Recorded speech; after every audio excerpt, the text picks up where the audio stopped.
excellent football and worked incredibly hard to get to this point, and now it looks like his season is most likely over, and you hope that he's back at the beginning of next season, and maybe he, is able to get back in the swing then. Just a long time to wait and a long time to work for your NFL debut, and then success, and then it gets set back again. Would love to end up getting news that it's not, fully torn or whatever. I don't even know if that would necessarily be better. But that's an enormous bummer from this game that I will be negative about, because I love Jody Fortson, and he's done some really good things in his offense. So anyway, several things though from this game, and then again the fun stuff and the bad stuff have to go side by side. One of those interceptions from Patrick Mahomes was Tyreek Hill's interception. The other one was maybe the worst pass I've seen in Patrick Mahomes' professional career. And look, it's all a part of who Patrick Mahomes is, though. That's the part of it that I don't want anyone to get lost in. That was a terrible play, right? I just called it probably the worst play of his professional career. It was a bad play late in the half. They were looking for some points, already in field goal range. A touchdown was in play still. They could have even gone for it on fourth down if he would have just thrown the ball away. And he ends up fluttering that ball up in the air for a very easy pick for Washington. But also, what was the first nationally relevant thing that Patrick Mahomes did in the NFL? The left-handed pass against Denver, third down, late in the game. They were down. They were out of field goal range. He left-hand shoves it even as Von Miller's wrapped around his ankles. Later in this game today, he ends up having that 6 or 7 yard downfield shovel pass to Travis Kelce to convert a first down. That's who Patrick Mahomes is. And he's probably had, a dozen of those plays that have gone well. A couple that have been neutral. And today's that he had was hideous. I'm not telling you that you should accept that as something that's just going to happen, because situationally, he needs to be more aware there. I'm sure he knows that. I'm sure there is no doubt in Patrick Mahomes' mind that he is, that was a mistake that he should not have made and cannot continue to make. Totally get it. I'm sure he gets it as well. Not too heated about Patrick Mahomes in the long run, because we've seen the turnovers, and we saw this game at halftime. The Chiefs were down by 3. They were trying to get that field goal to tie it up going into the half before that interception. And then in the second half, they score 21 unanswered points. Defense pitches a shutout in the second half, and the offense converted, I believe it ended up being at least 7 consecutive third downs. I stopped tracking it once it got to kind of garbage time. It was 7 after, actually, it was 8 after the Demarcus Robinson touchdown, based on my notes here. I think that they ended up not converting somewhere in that last drive to try to run it out. Converting 8 consecutive third downs, having different ways of moving the ball, getting an excellent game from Daryl Williams, who obviously is starting for the injured Clyde Edwards-Helaire, and looked as good as any Chiefs running back has out of that backfield in a while. Maybe since Super Bowl 54, perhaps? I don't know. That might be overstating it. I'm not sure. Maybe Clyde in the Bills game last year. And even with Travis Kelce banged up over the course of the game with what appeared to be multiple injuries, at least one hand, and then something else going on with his arm. He had his knee kind of do something funky. Tyreek Hill missed a huge chunk of the end of the first half. Ended up coming back out late after halftime, but did end up back on the field. Played some very good football. Anthony Hitchens was out for the majority of this game with an elbow injury that we'll probably find out more about relatively soon on a play that he got penalized for. Not 100% sure if that was a good call or not. We didn't get to see a replay from CBS, so I could not tell you. Right now on my TV, they're replaying Daryl Williams' run down there on the right side of the field at the goal line, and he kind of comes to a stop in the backfield, dances around a little bit, a hole opens up, and he hits the gap. It was a sort of Le'Veon Bell-ish, kind of prime, dancing, patient vision run that, again, we haven't seen a whole lot of here lately. We haven't seen a lot of, period. It's a rare skill set and a great play. And you got a version of Patrick Mahomes that you didn't have to be nervous about. There was a touchdown to Hill in the back of the end zone where Mahomes just threw an absolute entire rocket ship just threw like 4 Washington defenders. That one made me nervous, but it was never really in doubt. No one else was going to get their hand up in time, and even if they had, it's probably just bouncing off their hand because it was thrown at a 95-mile-an-hour fastball. I hope, to some extent, if you're a Chiefs fan listening to this, which I imagine you probably are, that you can feel like you're allowed to breathe again, because you have to do this in degrees, right? I think if I came on here and said the Chiefs just beat Washington 31-13, all their problems are fixed, they're going back to the Super Bowl, I think you would know that I'm kind of full of it, right? You cannot prove that you're better than the Bills by beating Washington, just sort of fundamentally. You cannot prove that you're better than the Ravens, who curb stomped the Chargers today. I don't know if that game, I imagine that game has gone final. Let's see if I can get you a final score on that. And then also, we get a little Raiders-Broncos coming up here in a little bit. Get to watch that while we do the show. That's exciting. Ravens 34, Chargers 6. I didn't watch a nanosecond of that game. I don't know what happened to Herbert, the Chargers offense. I don't know what the Ravens defense did there. Maybe it makes the Chiefs' performance against Baltimore look a little bit better, because if Clyde doesn't fumble that football, the Chiefs are now 4-2, and they have a tiebreaker over the Ravens, who would also be 4-2. They would be 4-2 also.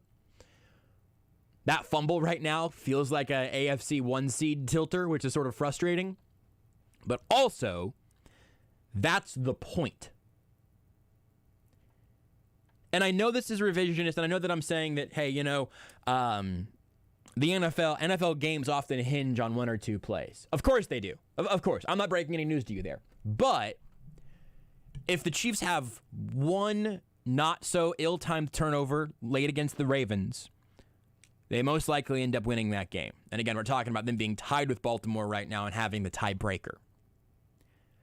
If they don't turn over the ball a billion times against the Chargers, the defense got a couple of stops late in that game. They probably win that game against the Chargers. Against Buffalo, I think enough things went wrong that trying to go and say, 1 or 2 plays goes differently, maybe, but that one felt pretty controlling.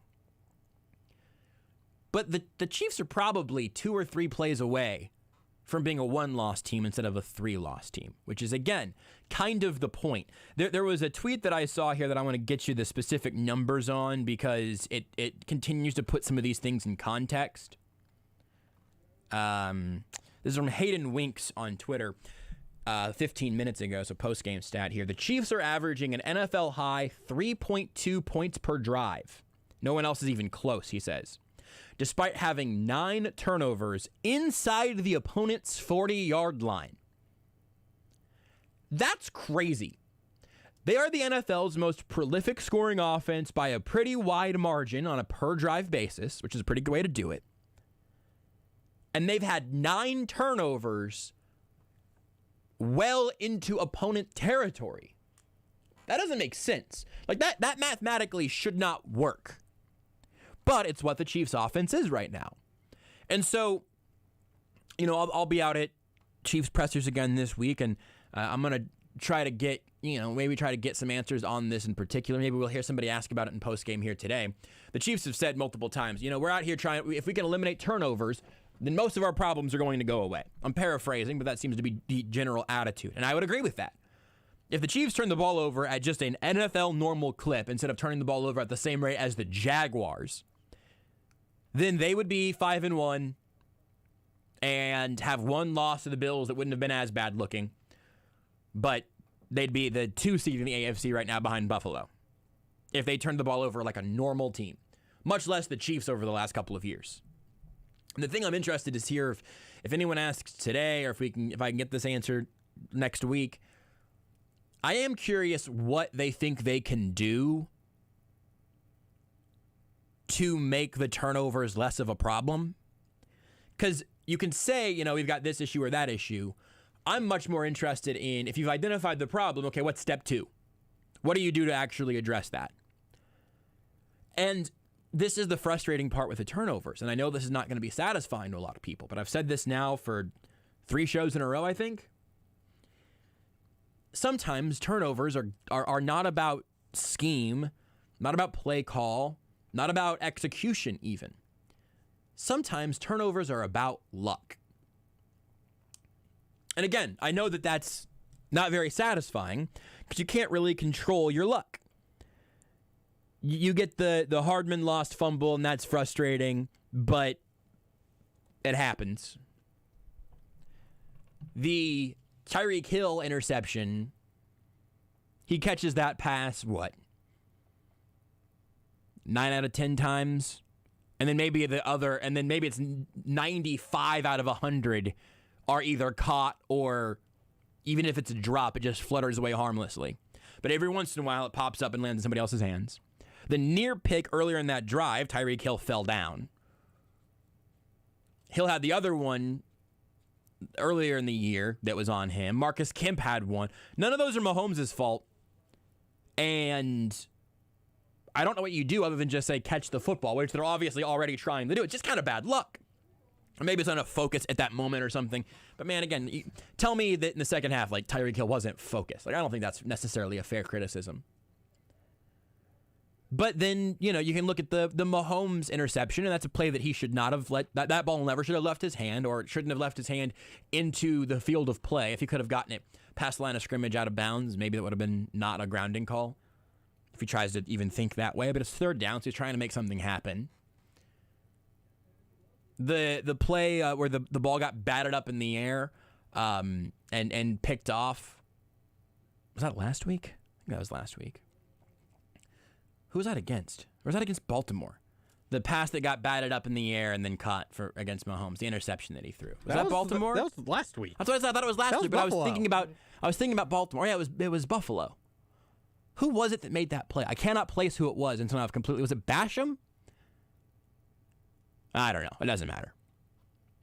For some reason, it felt like a Ravens play, but I don't know. I'm talking about the play that was going to go to Hardman, and they got batted up in the air, and then was it Gregory Rousseau? Gregory Rousseau, who's a Buffalo Bill. Thank you, Beards McFly, Rudy Salazar over there trying to help me remember when Patrick Mahomes got picked off on sort of weird, lucky plays. I'm Joshua Brisco, by the way. I don't think I said that.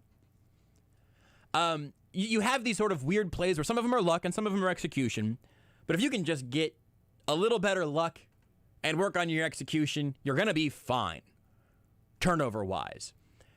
And when this team is not turning the ball over, and even when they are a standout dominant offense. So as I tweeted earlier today, I do think that reports of Patrick Mahomes' demise were greatly exaggerated. Noodle arm, though. I don't think he has a noodle arm. I don't think that Spot Track needed to tweet out his contract cap hit as if it was like a sick burn. I do not think that was necessarily a good use of everyone's time. I do not think you should be worried about Patrick Mahomes. The pick that was his fault was ugly, and he was trying to make something happen that cost him at least 3 points. Probably, it could have cost him more, but again, they weren't like guaranteed to score, especially if they end up going for it on 4th and 5 if he just takes the sack or throws it away or whatever. So, fair enough. But it's a bad pass. Can't make that mistake. The offense is not going to be a problem. And again, also, just to give a little game ball to Daryl Williams, and I think this was hurt late in the game. He ended up only averaging 3 yards a carry, but he has the 2 touchdown runs, which were both spectacular.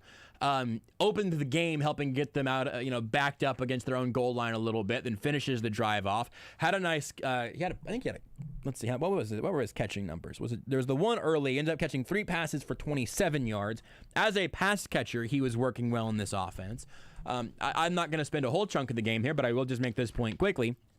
The Chiefs offense did not miss Clyde Edwards-Helaire today. Some people on Twitter have suggested that Daryl is the better of the running backs. Matt Verderame said that he thought that it would work out better with Daryl than it has with Clyde whenever he was on Almost Entirely Sports with us this week. I haven't even gone that far, but I will tell you that they did not skip a beat offensively today, obviously, with Daryl Williams in there. And that was my whole point around the draft, whenever they ended up drafting Clyde Edwards-Helaire. Drafting a running back in the first round is not typically a good use of your resources. It doesn't end up moving the needle that much unless you get one of maybe any 3 active running backs at any given time. And even then it's tough. You say Christian McCaffrey is that guy, and he's also been hurt for 2 years, So I digress. But I want to at least give the shout out to Daryl Williams today for executing exactly where he needed to be. And again, just to point out that the Chiefs offense did not miss a beat. Like they, did not pick up a beat whenever they, quote unquote, upgraded from Damian Williams last year. It's all how the offense has run. We do have our first injury report here. It's not a surprising one based off what we saw, but it is a big bummer. It is a torn Achilles for Jody Fortson, according to the Chiefs. So that stinks. That really bums me out. He just played so. He's played so well, and also took him so long to get to this opportunity. It's frustrating, disappointing. Michael Burton has a pec injury. I don't know if there's an extent to that yet, Beards. I don't know if Beards. You hear me? Hi. I don't know if there's a note of the extent to the specifics on Anthony Hitchens' elbow and Michael Burton's pectoral injury. I see that those are things, but that's all I see. Okay. Well, we will hear from Andy Reid, and we'll get it in his words before too long here in today's show. At this moment, though, doesn't seem like there's a specific on either of those guys. There's a specific on Jody Fortson with the torn Achilles. We have a lot to talk about, and I want to shift over to the defense here in just one moment. But first, I'll let you know that you're listening to the Sports Radio 810 WHB Postgame Show. It's brought to you by the Missouri Lottery. Remember to play it forward with the Missouri Lottery. More play, more power. Powerball now on Monday, Wednesday, and Saturdays. Also brought to you by our friends at CBD American Shaman. When Kansas City scores, you score big at your local CBD American Shaman. Our team's score is your percent off. They scored 31 points today, so you get 31% off all day tomorrow at CBD American Shaman. CBD American Shaman, life is better with the feather. If you want to leave your thoughts or comments anywhere, I'm going to actually make sure I can read them this week because I'm remembering early-ish in the show for the first time. You can watch the show and leave your comments across the Sports Radio 810 Facebook, YouTube, and Twitch pages. We've got stuff and got videos up in all of those spots. So whatever works best for you, we're there. Of course, you can listen here or online at 810whb.com as well. You can also tweet me directly at JB Brisco. I'll see those as they come in over the course of the show. And if you want to just tweet at Sports Radio 810, we'll try to keep an eye on the mentions there as well. Again, I'm Joshua Brisco. Beers McFly on the other side of the glass. Rudy Salazar running around and making sure that we end up having all the audio and everything that we need.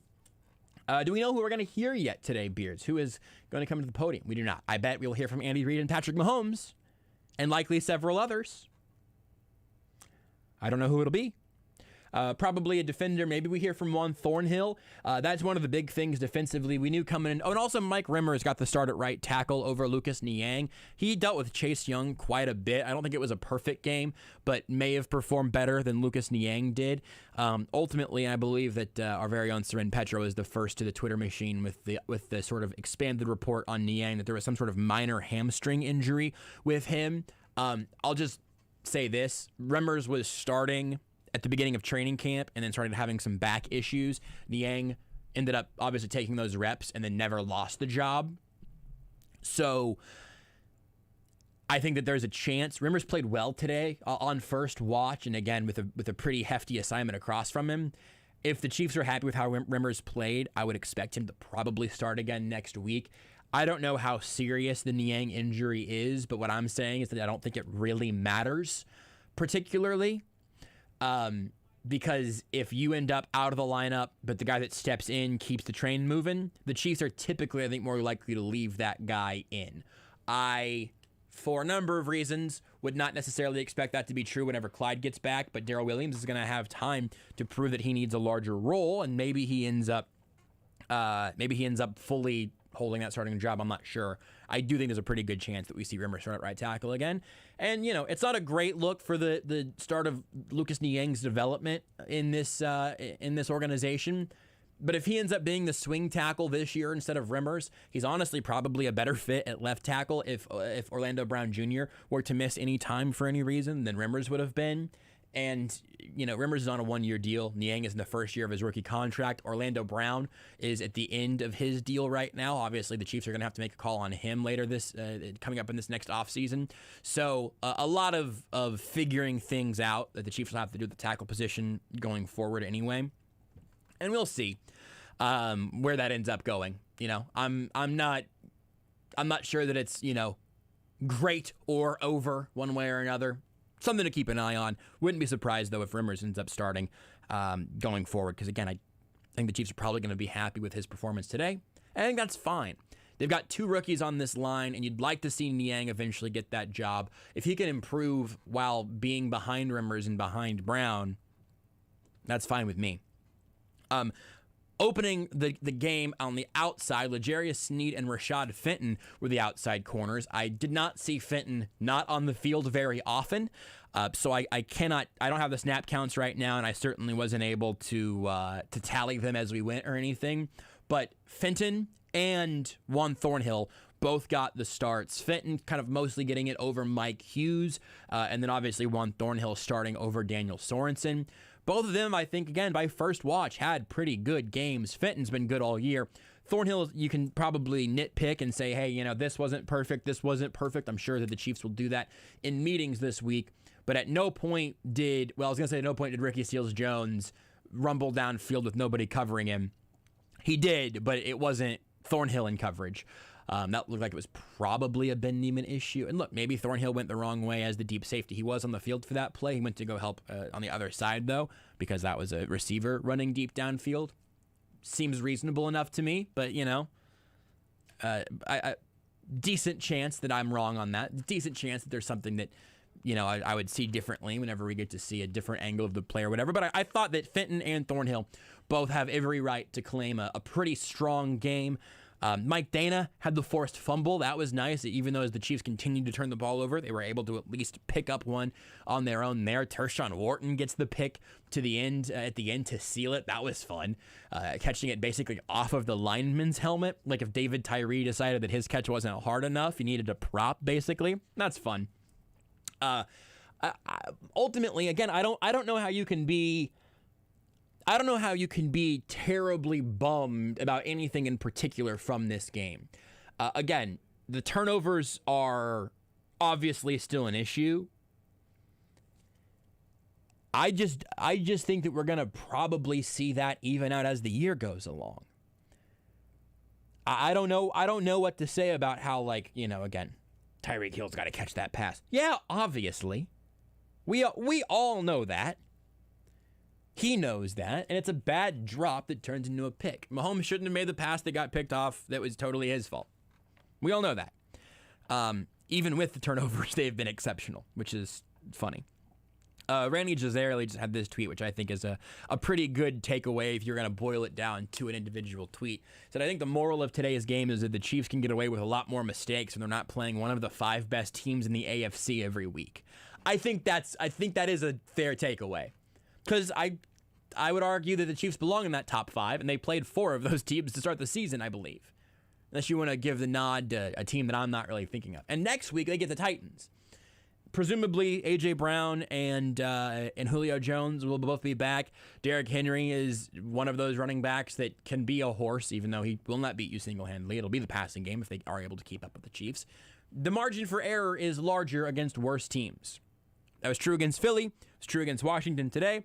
It'll be true whenever they play the Giants.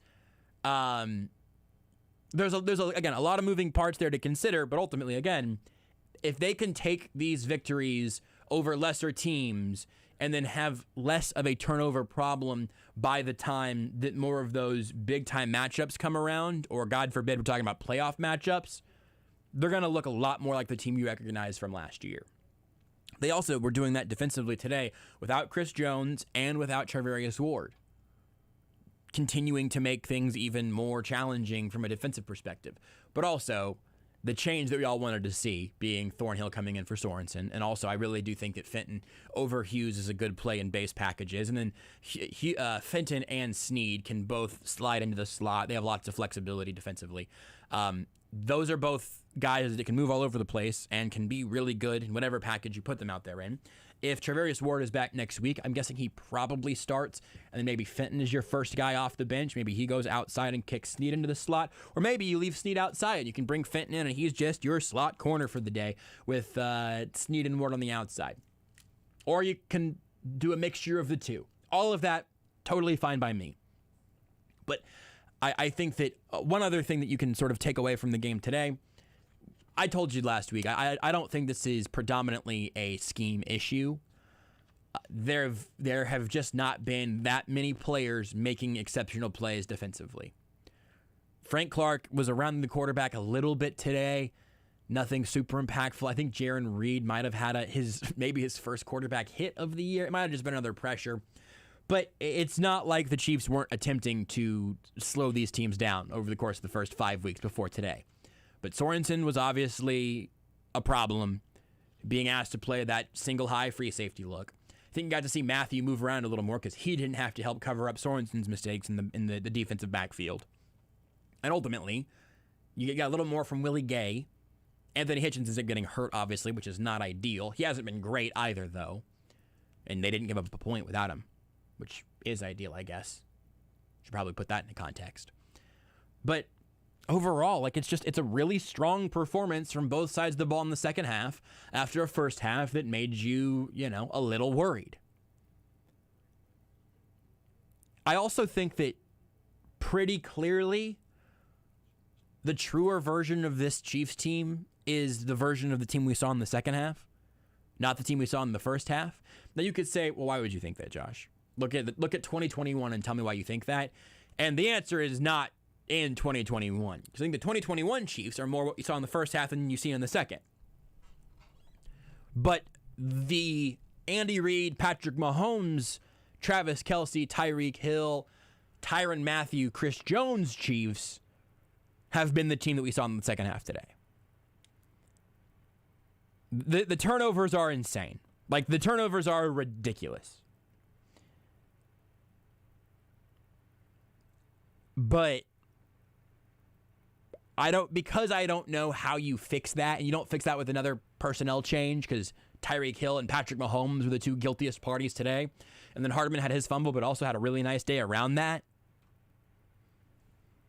If you're not watching on the stream, you won't see this, so I'll let you know. I'm just kind of doing a little shrug emoji right now. I don't necessarily want Patrick Mahomes playing afraid of losing the ball, because you've seen incredible plays from him. He got it twice in the second half. He had plays that it was a no, yes play.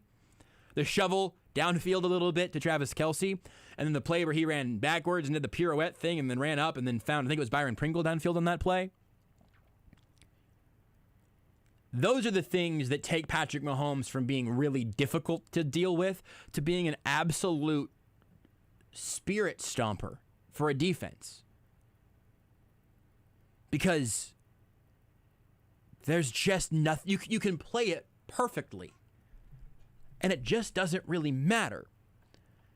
And so, again, the pick from Mahomes was not good. But if you're going, we got to get that out of him. They got to get that out of Patrick Mahomes' game. I just disagree fundamentally. You want to only have it in situations where you are desperate, and you want to have a better execution and a better result than the pick turned into. But it's part of what Patrick Mahomes is. It's nowhere near all of what Patrick Mahomes is, obviously. It's much more than that in total. But it is sort of just part of the equation. The issue is that, again, they've had this trend of an enormous number of turnovers. So, if that continues, they're not going to win a playoff game. If they turn the ball over 4 times on the road as a wild card team, or again, right now the Chargers' lead is slipping as they got obliterated by the Ravens today. If you end up in January at Buffalo, you turn the ball over 4 times, you are not going to go to the Super Bowl again. The team we saw in the second half today, though, again, it's Washington. You cannot prove that you're better than Buffalo or better than the Chargers or better than the Ravens by beating Washington. There's not a real transitive property there.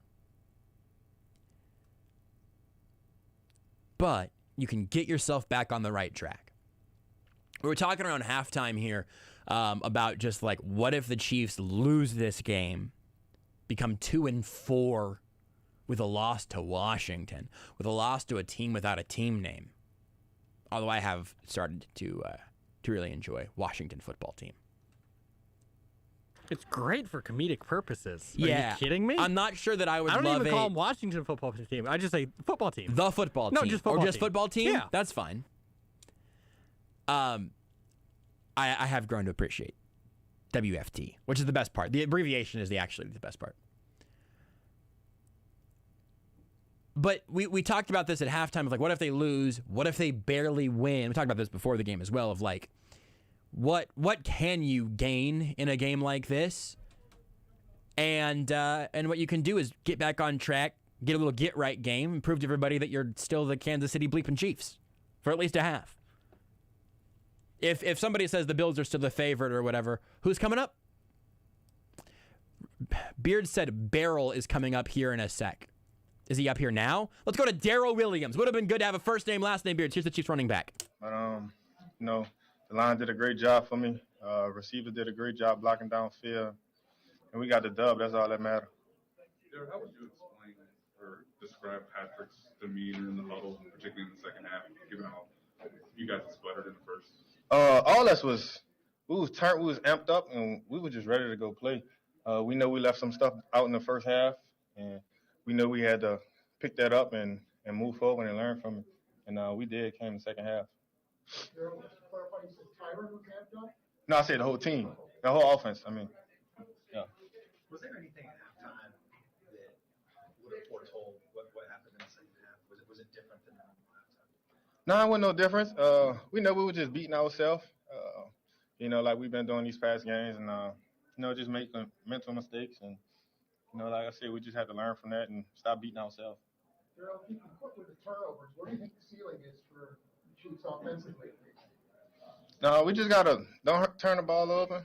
Just keep doing what we're doing. We're moving the ball, just eliminate the turnovers, and we just be the same Chiefs. Daryl, any extra butterflies or extra energy knowing it was your first start here? No, not at all. I mean, it was my first regular season start, but I started in the playoff last year, and at the end of the day, it's football to me. I've been playing since I was 6 years old, so it's normal. How do you feel like the coach is still giving you the same type of play call that they would have done if I had Clyde been involved in? It's football, so it don't matter who in it. If it's me, Clyde, Jet, DG, anybody, we're going to get the same play calls because we know what each and every back is capable of, and we're just going to go out there and execute. Okay, thanks, Daryl. Yep, appreciate y'all. There's Daryl Williams, or as Beard just calls him simply, Barrel. It was a good game for him. Again, his yards per carry wasn't great, but the specific situations where he needed to convert things, he was very much able to. Also, a couple times on short yardage, he just ran it straight between Trey Smith and Creed Humphrey, which is something that if you're going to get some short yardage pickups, that's a place that I would do it. So, good stuff there from Daryl Williams. Do you want to say that kicks off our locker room report, Beards, or do you want me to hold that off until we take a break and come back? What works for you? Let's go ahead and say that hearing from Daryl Williams right now kicks off our locker room report here on the Sports Radio 810 WHB Postgame Show. The Chiefs Locker Room Report is brought to you by Twin Peaks. No one does football like Twin Peaks. Whatever your preference, they have everything from tequila cocktails and an extensive bourbon category to top shelf spirits and cocktails served over ice balls. Local craft beers and handcrafted whiskey cocktails round out an adventurous drink menu, second to none. And don't forget about their 29-degree man-sized drafts at Twin Peaks. It's the Sports Radio 810 WHB Postgame Show. My name is Joshua Brisco. It's brought to you by the Missouri Lottery. Remember to play it forward with the Missouri Lottery. More play, more power. Powerball now on Monday, Wednesday, and Saturdays. Also brought to you by CBD American Shaman. Free CBD samples every day. We'll take a break, come back with more live press conferences. Live from Washington. I guess technically from Maryland. But it's not the Maryland football team now, is it? You're listening to exclusive post-game coverage on Kansas City's home for the NFL. Sports Radio 810 WHB. Presented by the Missouri Lottery and CBD American Shaman. Hey, what's with the to-go cup? Sorry, I have to run because my heating and cooling system is out. Again. You should call Kate's. They're offering over $2,000 in rebates right now. Over $2,000? I could work with that. See you at Spin tomorrow? Yes, ma'am. Only Kate's offers over $2,000 in rebates on qualifying Carrier systems. Carrier, turn to the experts and get a free estimate from katesheatingandcooling.com today. Susan, I'm sorry I'm late. Traffic is terrible. It sure is. But on top of that, gas prices have been skyrocketing. I can't believe how expensive gas has gotten recently. Prices at the pump are up, but I never pay full price for gas anymore. I just use the free Get Upside Gas app that pays you cash back for every gallon of gas you buy. Wait a minute. Are you saying you actually get paid cash when you buy gas with the Get Upside app? Yes, up to 25 cents a gallon cash back every time I buy gas. And does that actually add up to anything? Some months I make $200 to $300. Wow, that's serious extra cash. I'm downloading the free Get Upside app now. Download the free Get Upside app now in the App Store or Google Play to save up to 25 cents a gallon when you buy gas. Use promo code BILL for a 25 cents a gallon bonus on your first tank. That's up to 50 cents a gallon on your first fill-up. You can cash out anytime to your bank account, PayPal, or any gift card for Amazon and other brands. Just download the free Get Upside app and use promo code BILL for up to 50 cents a gallon cash back on your first tank. That's code BILL. Take your adventure to the next level with a new Kia from Robert Brogdon's Olathe Kia. Go off-roading in a rugged new 2022 Kia Sorento. Pack up for a road trip in a spacious new Sportage, or write your next chapter in a well-appointed new Kia Telluride. All new Kias are backed by a 10-year, 100,000-mile warranty. Your journey starts at Robert Brogdon's Olathe Kia, just a short drive from I-35. Check out OlatheKia.com for exclusive special offers. Warranty is limited powertrain warranty. See Kia.com or retailer for details. Join Union Broadcasting in thanking local companies that care. Union Broadcasting salutes CBD American Shaman for their support of the Derek Thomas and Neil Smith Third and Long Foundation, sacking illiteracy among urban youth. Through social, cultural, and educational activities, the Third and Long Foundation helps participating children in school and beyond. You can also help by donating at thirdandlong.org. Thank you, CBD American Shaman, for being a company that cares. Ryan Radke here from Westwood One with a preview of Sunday Night Football as Ben Roethlisberger and the Pittsburgh Steelers host the Seattle Seahawks. Seattle is, of course, without Russell Wilson following last week's finger injury and subsequent surgery. But head coach Pete Carroll says backup quarterback Geno Smith could not be any more prepared to take over. He's been there a lot. It's just been a while, and he loves the fact that he's got this chance to help his team. And he's been here for this opportunity when it does arise. And what he's done also, he is prepared to play every single week we've ever been out here. As you can see, look how sharp he was, for jumping in there. He was prepared to do that. Both teams sit at 2-3. Both need wins to stay relevant in equally tough divisions. Join Ryan Harris and me for the call. Seahawks at the Steelers coming up on Sunday Night Football. Remember to listen to Westwood One's coverage of the NFL all season long.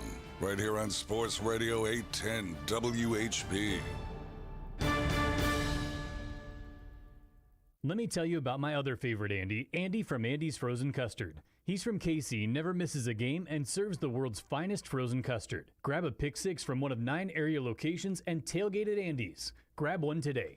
Enjoy the great weather this fall on your new deck. It's time to head for Kansas City Deck Supply, the most knowledgeable source for decking in Kansas City. KC Deck Supply urges you to deck it right the first time with Fiberon decking. Fiberon offers eco-friendly, beautiful outdoor spaces designed to endure. You'll get the quality you demand at a price you can afford. Check out the newest location in Lee Summit at the Pine Tree Plaza Shopping Center, in the Northland at 152 Highway in North Oak, or in the Metcalf 103 Shopping Center in Overland Park. Online at kcdecksupply.com. Kansas City Deck Supply, for everything you need to build a better deck.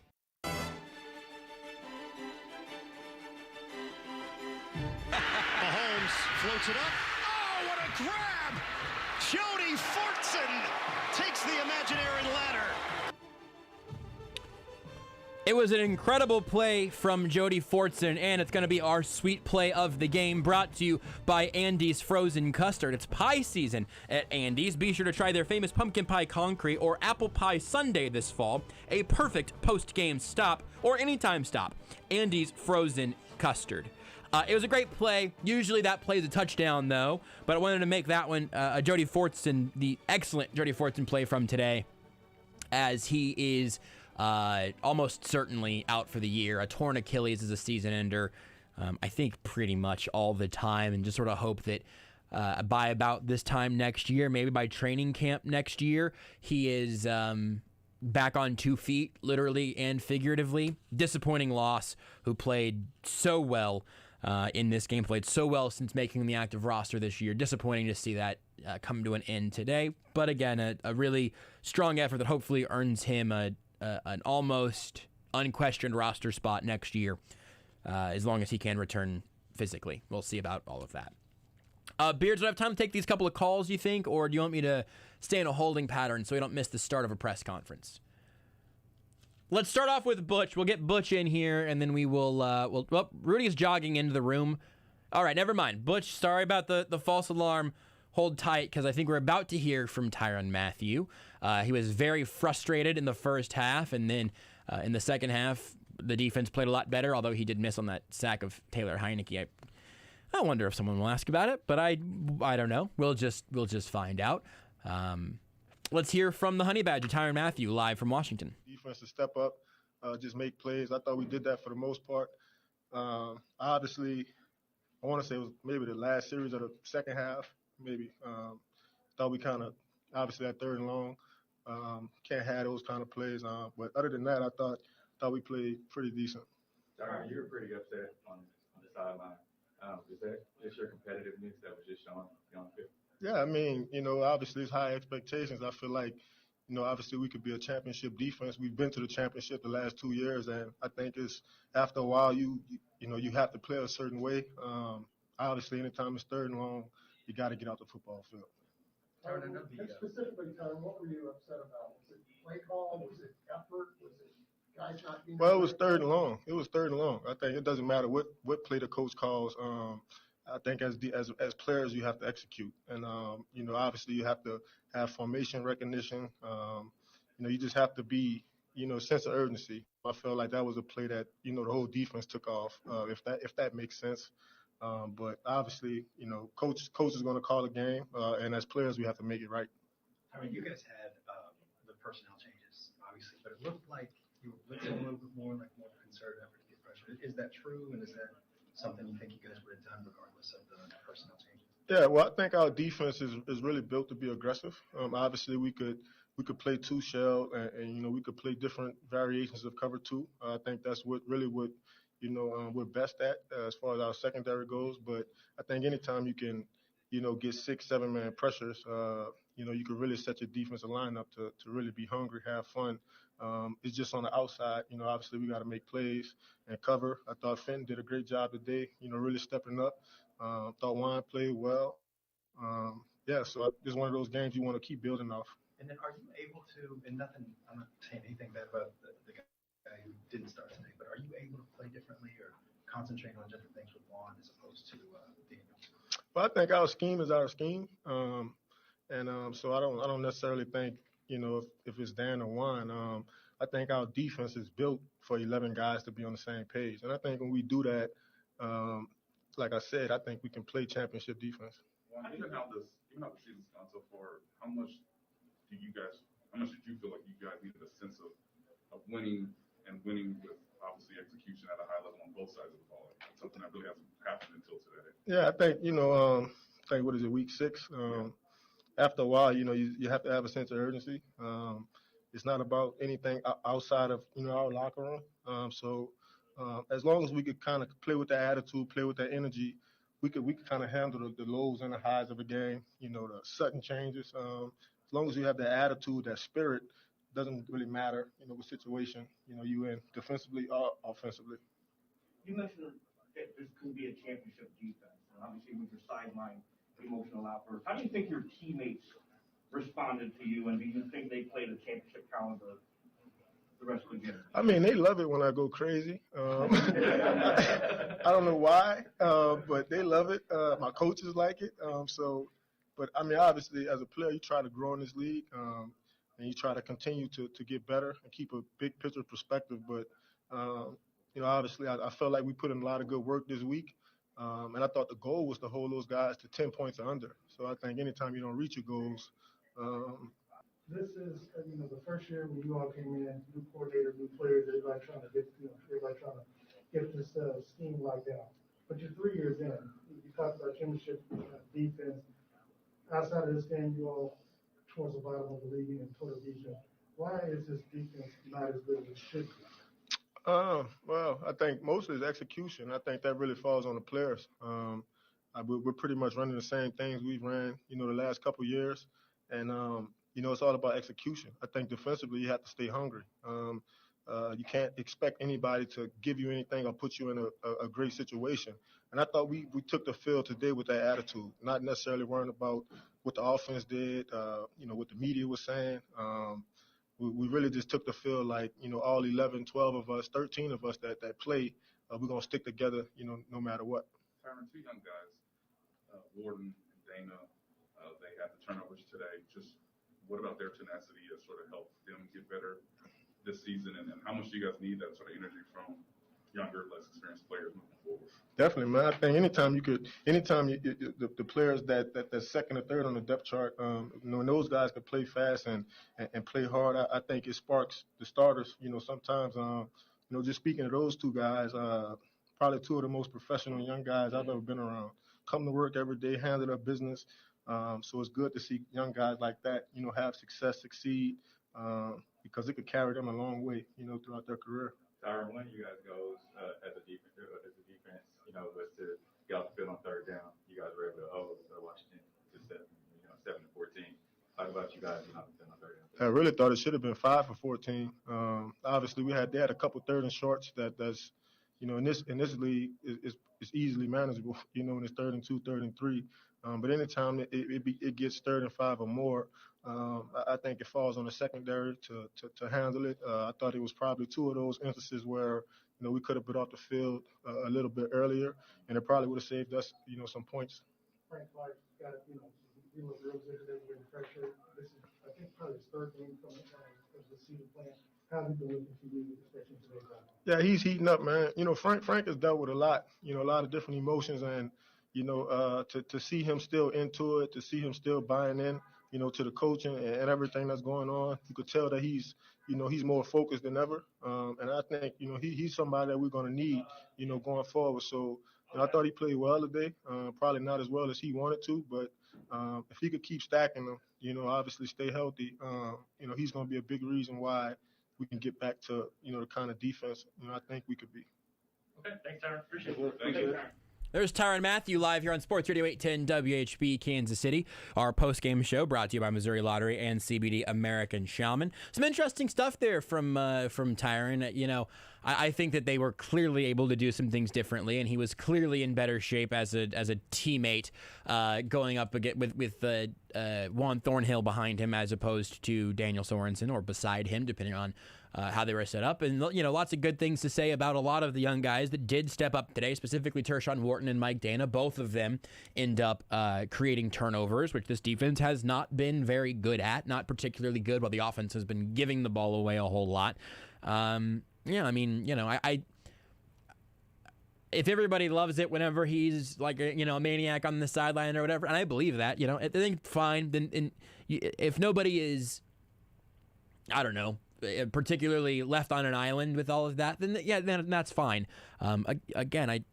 There were still plenty of things for the defense to have performed better at today, but again, you get the second half shutout, and while you can't beat Buffalo by beating Washington, you can as a unit and on both sides of the ball. You got a version of Patrick Mahomes that looked like Patrick Mahomes that we know. You got a version of this Chiefs defense that looked perfectly competent. Not dominant, right? They didn't completely shut down Washington. They moved the ball still relatively well, but the Chiefs were a whole lot better on third down, as you heard mentioned there. They were not even trips to the red zone. The only touchdown on the day was the Ricky Seals-Jones one. In fact, I think that was far enough out downfield that I don't think that Washington, did they technically end up even having... No, there we go. Washington never even took a snap in the red zone. The field goals were both far enough out. That Ricky Seals-Jones touchdown was far enough out. They didn't. There was no time, no chance for the Chiefs to fail in the red zone defensively today because Washington never got there. That's a nice feather in your cap for a defensive unit that, again, has just really obviously been an enormous struggle. And 13 points in the first half didn't feel amazing. You know, that Ricky Seals-Jones touchdown being the thing that really kind of stuck in your craw. But overall, both sides of the ball had really good second halves. And that's what this team can look like whenever things are actually moving all together. We're going to be able to shuffle a few things around here, I imagine, Beard. You're going to take these calls, and then we can squeeze in another break. And then why don't you reach out to Matt Derrick and ask him what time he wants to chat with us? Tell him he can make the call if he'd like. We should get Andy Reid. Are we going to do Mahomes first or Reid first today, Beards? I know Rudy's got to chop and screw it all like a DJ. I'm assuming we're still getting Reid first. Okay, I don't know. Rudy's working on it. All right. We'll get to that eventually. I don't think Matt's going to want to... I think Matt will still need to probably hang on for a little while before he joins us, but we'll hear from Reid and Mahomes before too terribly long. But let's take some of these phone calls. Let's see if we can clear out the board here before our first break. Sorry for the tease earlier, Butch. You get the first crack at it, and you're actually on for real this time. Gentlemen, how about those Chiefs? How about them? Look, it's good to get a win. First of all, shout out to my guy Jody Fortson. It's terrible that he went down. Yeah. Praying for him. He'll be better in 2022. I already know it. Look, I was about ready to call it quits on the season in the first half. Yeah. I was one of those guys because I was like, man, your best guys, they're screwing you over. Yeah. but one thing that I tried to allow myself to do, I calmed down a little bit at the half. I said, man, there's like 3 plays. If we take those back, we're blowing these guys out. Yeah. The one touchdown you gave up was a blown coverage. Yep. It was just the play call got him that touchdown. That's it. I'll go look at the Texans game, the playoff game. You remember that first touchdown that they had on us? It was wide open. The same concept. So that's it. That's the only touchdown you gave up. I remember watching the games with Washington. When I was scouting these guys last night, I said, man, their offense, even with Taylor Heineke, I know he's not, he's a backup quarterback, but you go and watch their offense. Their offense was good. They were in every single game except for one, and that was against Buffalo. I was like, man, that offense is going to put 4 touchdowns on us. They had guys. They had McLaurin. I like this DeAndre Carter guy they had, and Curtis Samuel, and McKissick, and Gibson. They had some dudes. So when you came out there on defense, and you were able to find a way to, 1, keep a lid on your defense so that they weren't able to get big plays, and then 2, be able to come up and tackle on third down. I think that's the type of progression that we were looking for. I'm a little more I feel better about going into next week. And then on offense, guys, hey, it's fun again. We look fun again when our players are not making mistakes. And one thing that I'll leave you with this team is learning how to play this type of game. They're learning they can still be exciting and fun and have a 12-play, 80-yard drive. It doesn't have to all be big plays, but they have to learn it first. They're learning along with the coaches. The coaches have to call it the right way, and then the players have to learn how to play this type of offense. It'll be fun to see how the way they make it go going forward. If they won't be able to go 10 for 10 on every third down in every game, but something like this, guys, savor the flavor. Wow, they are on fire. Appreciate it as always, Butch. He makes a good point about Washington here. Here's the other thing. This is their lowest point total of the season, and I'm doing some quick math here, 22 points. So not quite their worst loss of the year, but listen to what these games were. They only scored 16 against the Chargers in week 1, but that was a 20-16 game against an offense that we all think is pretty good, although the Chargers got handled by the Ravens today. After that, they put up 30 against the Giants. They're nothing special, but they won that game narrowly. They got handled by the Bills, but they at least put up 21 points there while giving up 43. They beat the Falcons, who are competent, they're on the back end of competent, perhaps, as an NFL football team. They put up 34 points against the Falcons and won that game. 22 against the Saints, not exactly a barn burner, but lost that game by 11. And then today, held to 13 with nothing happening in the second half. Again, the Chiefs' defense has never needed to be a top 5 or top 10 unit. If in the preseason you were talking yourself into Jaron Reed and Willie Gay opening some things up, adding some more talent, and you're thinking, you know what, this defense could be a top 10 defense. You get these corners all together. Maybe Mike Hughes works out. Again, you could have talked yourself into this being a good year for the Chiefs defense, and I wouldn't have blamed you. I might have done it to some extent. I don't really know. But you could have had some optimism about the Chiefs defense coming into this year and maybe feel a little bit burned now. Well, let me tell you, and again, a ton of this goes back to the turnovers, obviously. But if they can just, again, turn the ball over like a normal football team, just a competent, normal football team would, and not significantly more, which has been the case so far this season, the defense just needs to be normal bad. It could be a bad defense. This defense could be 25th to 28th or something over the course of the year. And I would feel good about this Chiefs team making the playoffs, certainly, winning the division, probably, and being a legit Super Bowl contender by the time the playoffs come around. If they're better than that, you start getting really confident. But they just need to not be a festering sore, basically. And today they were better than that. Today they were good. It was a good defensive performance. It wasn't perfect, but also I wanted to mention this from Butch, and then we'll get to the other callers here. Butch mentioned that, you can go through and just if you could tweak a couple of plays. If that Ricky Seals-Jones play, if the ball is over or underthrown, or if someone is just in coverage. I don't know that it was on Ben Neiman. He was the closest to Seals-Jones by the end, and I imagine it was probably him in man, I would guess. I've not even rewatched the play, so I don't even know they were in man, but just based on a linebacker being that far downfield, that would make some sense to me. Anyway, if that play doesn't happen, you're talking about let's give them 6, which is what they had without that play. Then maybe they end up kicking a field goal at some other point. A single-digit day for Washington offensively. It would all feel even better than that. And now look, again, if Clyde doesn't fumble against the Ravens, if they turn the ball over just simply less against the Chargers, we might be talking about this team having one loss right now and being right there for the 1 seed. And so to say, well, if these 2 plays went differently, then the game would have been different is only the most obvious thing you can say in all of, football. Because that's how it works. Games are made up of plays, and games turn on big plays. But to say that you had the Chiefs defense against Buffalo had what? Maybe half a dozen just like spine-shattering plays. They had 1 against Washington today. That's all right. That's okay. I can live with that. Not worried about it. Let's go back to the phones. Frazier is on the line and hopefully, almost certainly awake again. It's only 4 o'clock, Frazier. It's too early for an afternoon nap. Yeah, y'all still remember that, man? Yeah, it was great. I don't know if you ever got to go back or listen to the podcast. We had a wonderful time being treated by your snores after that game on Sunday. There's probably the only laugh we had for several hours. Oh, man. Yeah, I apologize about that. Yeah, I was... Well, actually, that was my wife. She retired. She's an up-and-coming lawyer. She's in law school, so... So you had to deal with law school and a game that had an hour-long lightning delay. I don't blame you. I don't blame either of you. What's on your mind, Frazier? What do you feel a little more energized from the game today?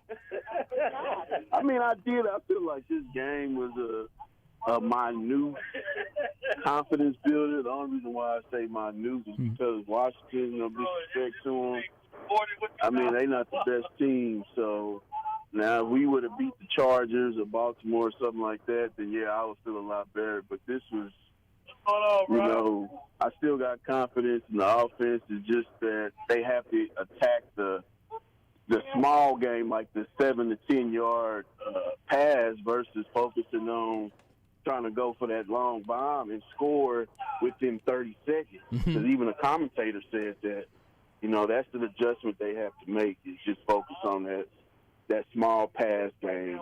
Defense did a little better, but I have the confidence that cohesion, and they'll be able to continue to make some more stops. So I'm glad they got the dub, but I'm looking for more out of this team. So they just have to be hungry like they was, 2019, 2020. They got to get that hunger back. So I agree with all that, Frazier. Good to hear your actual voice this time. I appreciate you listening and calling back this week. All right, man. Have a good show. Thank you very much. We'll do our best. I think he's right. I think you can say, hey, I'm encouraged by all of these things that we saw today, but also show me again. Show me next week against the Titans. That's a good test. And I mean, it's a good test in terms of that's a real football team, but it's a good test because it is not the best offense they will have faced. In fact, it might be fourth, maybe fifth. I would say probably the Chargers, definitely the Ravens, definitely the Bills, maybe the Browns. So the fourth or fifth, probably best offense they'll face this year or have faced already this year. But something that should be a pretty good measuring stick for what they're capable of when they have to deal with more weapons than Washington had. Terry McLaurin came in a little bit banged up. They were otherwise already dealing with injuries even before that. Feel good about what you saw today, but also they know, I know, we all know that I'm going to keep banging the drum on this one. You can't win a playoff game by beating Washington in October. You can, however, get yourself back on the tracks by beating Washington in October. Make some personnel changes and see that they worked. That is a huge advantage. You have proof now that Juan Thornhill can be at the back of your defense and keep things alive. You have proof that this pass rush, while limited, can hurry Heineke a couple times. The guys can stand in coverage and actually hold that down defensively in the defensive backfield. Those are good things to be able to establish when your only option this week. The Chiefs did not get a chance to call for a rematch against Buffalo. They had to play Washington this week. They did a good job with it. We'll see next week with the Titans. And then after that, does it go straight to Green Bay, or is there some lighter stuff in there? It's the Giants after that, which is going to feel that's Monday night, day after Halloween, next week or in 2 weeks, and then you get the Packers, and then you go to the Raiders for some Sunday night football. Then the Cowboys, the Broncos, the Raiders again, the Chargers, Steelers, Bengals, Broncos. That's the rest of the schedule the whole way down. There are some good offenses in there. And even the ones that aren't great, you've got divisional opponents that you see it plenty of times. There's plenty of chances for this defense to continue to prove what we saw today was not a fluke. Right now, it's the outlier. They need to prove that it's not a fluke. One more call here. Let's go to Dan. Dan, you're on Sports Radio 810. Hey, Josh, how you doing? This is a good win by the Chiefs. Daryl Williams with 2 touchdowns and Tyreek with a touchdown, DeMarcus Robinson touchdown. And the turning point to me, Josh, was remember when Tommy Thompson shanked the punt? Yeah. Chiefs held, and Hopkins, this is the field goal, and then the Chiefs took it over from there. And I agree with Tyrann Mathieu. That turn 16 call didn't make sense. I thought Spags was going to bring the whole house. That's what I was done against Tara Heineke. But anyway, good team win. Let's prove it again next week against the Titans. Take care of yourself, Josh. Will do. Appreciate it, Dan. Thank you for the call. Yeah, I think that, again, you saw lots of good things there, and I'm glad to have seen that the Chiefs were able to stay aggressive with the blitz in certain occasions.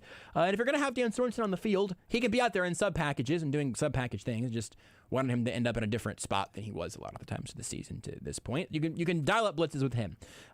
You can follow what Dan was saying about what Tyrann Mathieu said and find all the positives of this. And again, you've got a lot to prove still, but a good step today. No harm in taking the positive step while you've got it.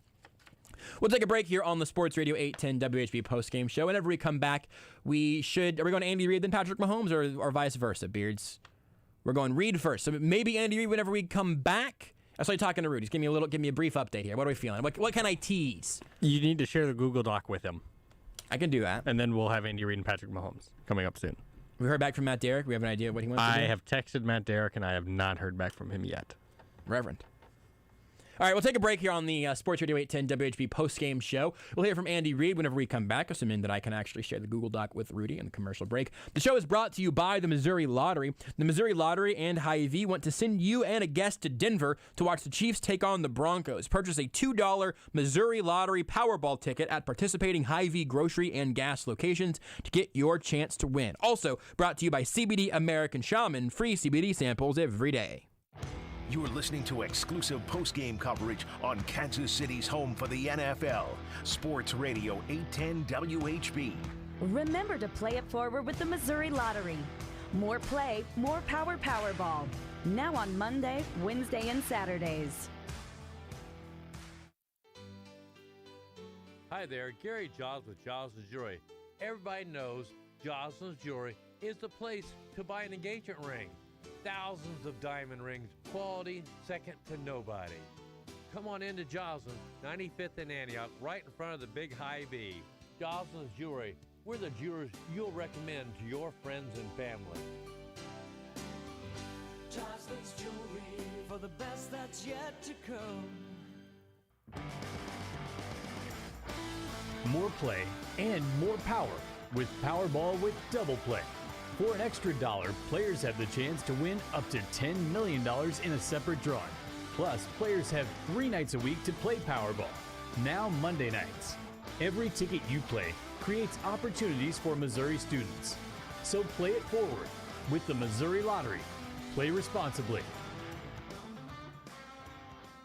Tired of searching for sports updates in different places? The Xfinity Sportszone gives you the ultimate sports hub experience. Find games, commentary, news, and highlights all in one place. Use the voice remote to get instant access to stats and scores. Just say, "Show me NASCAR" or "Soccer scores." Plus, get notifications with breaking news alerts and more when the game's about to start. Go to Xfinity.com, call 1-800-XFINITY, or visit an Xfinity store for details. Restrictions apply. Requires Xfinity TV service with X1. Unchecked minor plumbing issues can lead to major problems in your house. Get a whole home plumbing check for only $49 from Bob Hamilton. We have certified plumbers available 7 days a week with no overtime charges. Plus, you'll get peace of mind with our exclusive 100% guarantee it will be fixed right the first time. Bob Hamilton, Plumbing, Heating, AC, Rooter, and Electrical. Call 913-888-4BOB to schedule your appointment. Call 888-4BOB. Remember 913. Looking for a place to host your corporate wellness needs, happy hour, or birthday party? Home Field is your place. They are conveniently located in Olathe, KCMO, and soon in KCK. Home Field has state-of-the-art facilities for youth and adults. Your company could work together, play kickball, dodgeball, cornhole, or any turf sport. And Home Field can accommodate food and adult beverages as well. Facility space and time is running low, so call today or inquire through their website, homefieldkc.com. Home Field is your home court advantage. Just like Kansas City, Audi Shawnee Mission knows how to win. Come in today to see why Audi Shawnee Mission is rated one of the top dealers in the Central region by Audi of America. Stop in at Audi of Shawnee Mission and experience their brand new state-of-the-art facility. It's easy to get to directly off I-35 in Merriam, at the corner of I-35 and 67th Street. Audi of Shawnee Mission is a proud supporter of our hometown team in red. Come see why they are champions too. Love is in the air at Lee Summit Subaru because all month it's our Lee Summit Subaru Customer Appreciation Love Event. Our customers have made us Google's highest review-rated Subaru retailer in Kansas City based on the 2020 new retail sales report. And we want to hire additional salespeople and technicians like you that can continue to deliver our high standard of service to our thousands of customers. Apply at LeeSummitSubaru.com or come see us. We'd love to meet you. Fall in love with driving again at Lee Summit Subaru, a proud dealership of the Boulder Sonata Group. What's got everyone talking? That would be Talk of the Town Neighborhood Bar and Grill on 135th and Null and 119th and Quivira. What's got everyone talking? Everyone's talking about our daily specials, the best burgers and wings in town, great selection of beer and spirits. Oh, it's the dozens of TVs showing your favorite game. That's what's got everyone talking. This is Giannis, and now we're talking at Talk of the Town Neighborhood Bar and Grill.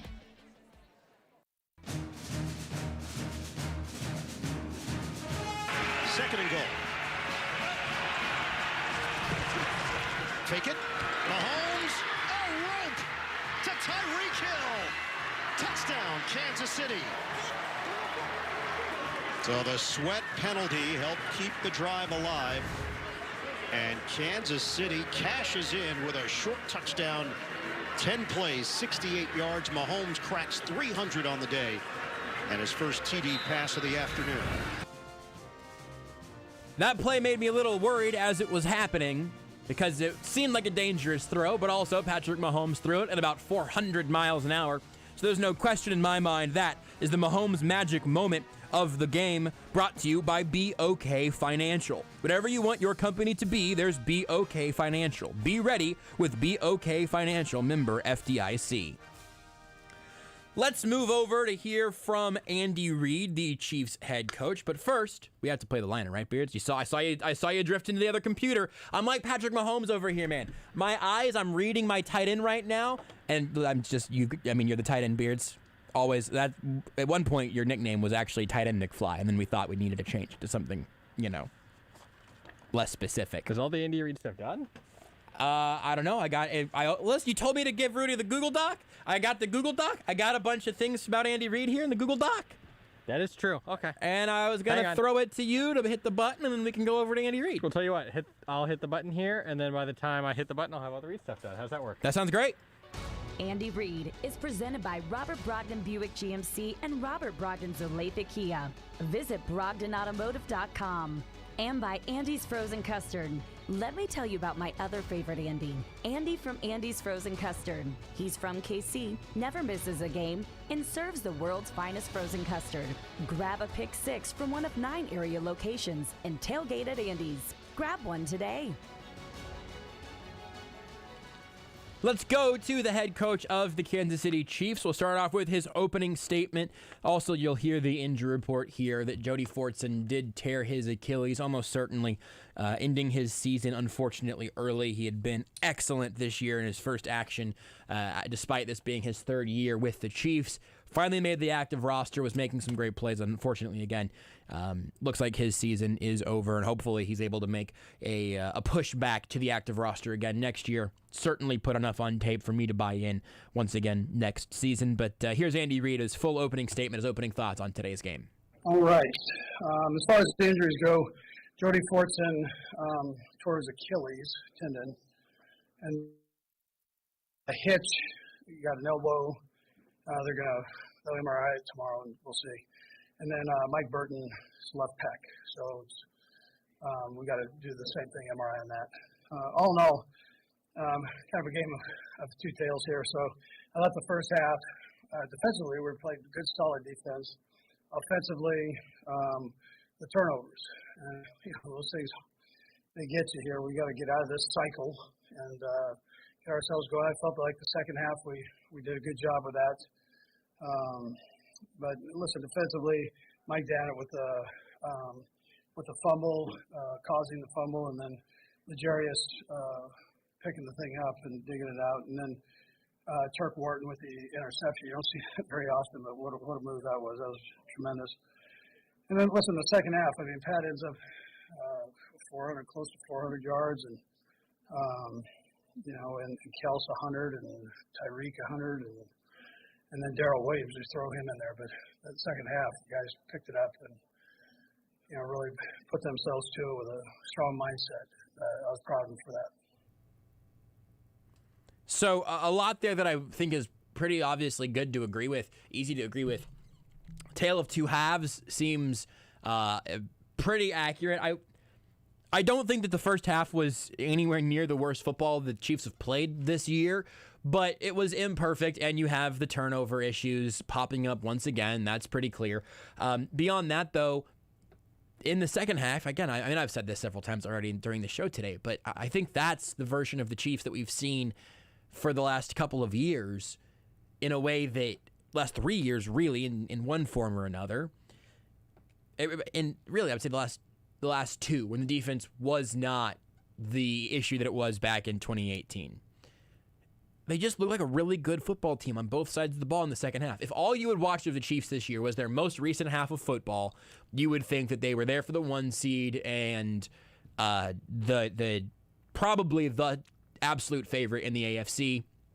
If you've watched the Bills, and you want to give them credit, I have no problem with that at all. But it was really good football. And have we said that this year? Have we said at any point this year, today the Chiefs just played really good football? Second half of the Browns game, I guess, the Chiefs erased a major deficit there. And if we're only going by, if all I have to do is to pick a half of football, then maybe they have twice now. The comeback against the Browns, at one point the Browns on ESPN's little chart here had an 86% chance of winning the game when they were up 29-20. It is crazy. I should make this point if I'm going to do revisionist history stuff and say, the Chiefs are probably, 3 plays away from being 5-1. They definitely were no shoo-in to win this game against the Browns. Should mention that. That if you're gonna play revisions, they very well could have lost that game against Cleveland. But I think this is the best half of football they've played this year. And again, it's not that. I think if you pick the best half of football a team plays and you say this is the real version of this team, you got to have a little more to back that up. And the Chiefs have that. They have years of that, of them being much better than we've seen them be for these first 5 weeks. So take that and enjoy it, because it was, as at least one of our callers earlier mentioned, I think it might have come up a couple times, it was fun. It was fun football on both sides of the ball today, especially in that second half. I'm just glad to have that feeling back, because the Bills game was unfun. It was not a good time. And it's nice to get that turnaround. Here's Andy Reid about that interception that Patrick Mahomes threw that he should absolutely not have thrown. And he talked about how he seemed to kind of reset after that and get back to playing like the Patrick Mahomes that we've all seen. Yeah, so it's not good. But he came back, and he's such a tough competitor, and he's trying to make things happen, and he's probably forcing it right there. So I think that's obvious, and you can't do that. So, yeah. It's strange for him because he really hasn't done anything like that, I think, in his career. Yeah. It's indicative of forcing it, you think? Yeah. He's trying to make things happen, and he admitted that it's too much, right? So not that he had to admit it. It was pretty obvious what was going on. Yeah, it was. I kind of laughed at that one twice because it was. Mahomes didn't have to say, he couldn't have gone over and been, "Oh, coach, I just thought I had him. I just thought that was going to be a routine play, coach. I don't know. What are you seeing?" It was bad. Everyone knows it. He played some of his best football of this season. Or at least most efficient football. I don't know. Following that, immediately coming out in the second half, he looked like the Patrick Mahomes. It's not good. In fact, it is bad, but also I can live with that total package. Andy Reid also here was asked about the changes that the Chiefs made across their starting lineup. Mike Rimmers comes in and plays right tackle. Thornhill comes in and replaces Daniel Sorensen. Daryl Williams starting at running back with Clyde Edwards-Helaire injured, and he talked about what he was hoping to get out of this this insertion of new talent into the starting lineup. Yeah, Mike Rimmers was another one we just put in there, and sometimes it's good for the other guys to take a step back to move forward, and they got to play. Everybody played, so it was. But it was good to, those guys, you get them in there and let them do their thing. I'll see how it worked out on tape, and we'll evaluate it from there. Andy Daryl with the starting row today. What you see from him?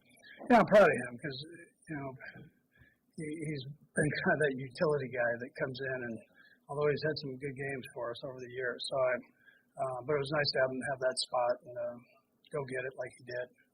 He had almost 100 total yards, and with the running and the reception. So, good football player.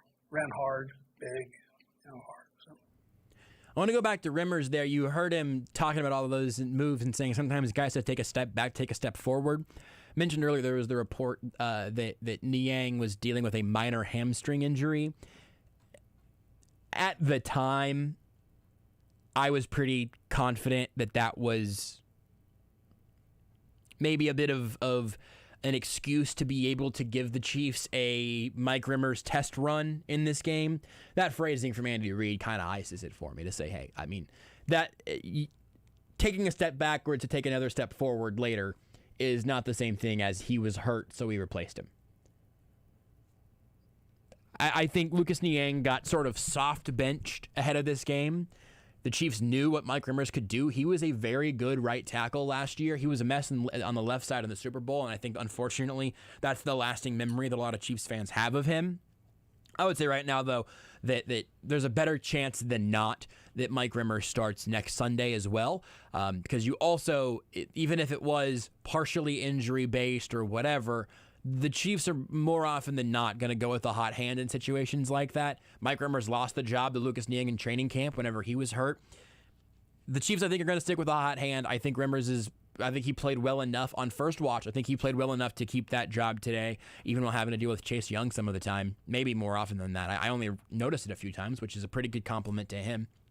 But I'd expect Rimmers to hold on to that job next week. I don't think it's a lock necessarily, but I think it's more likely than not. Which, again, let's Niang be your swing tackle. If you need somebody to step in on the left side for a second, I'd rather that be Niang than Rimmers anyway. Niang actually opened training camp taking second left tackle snaps.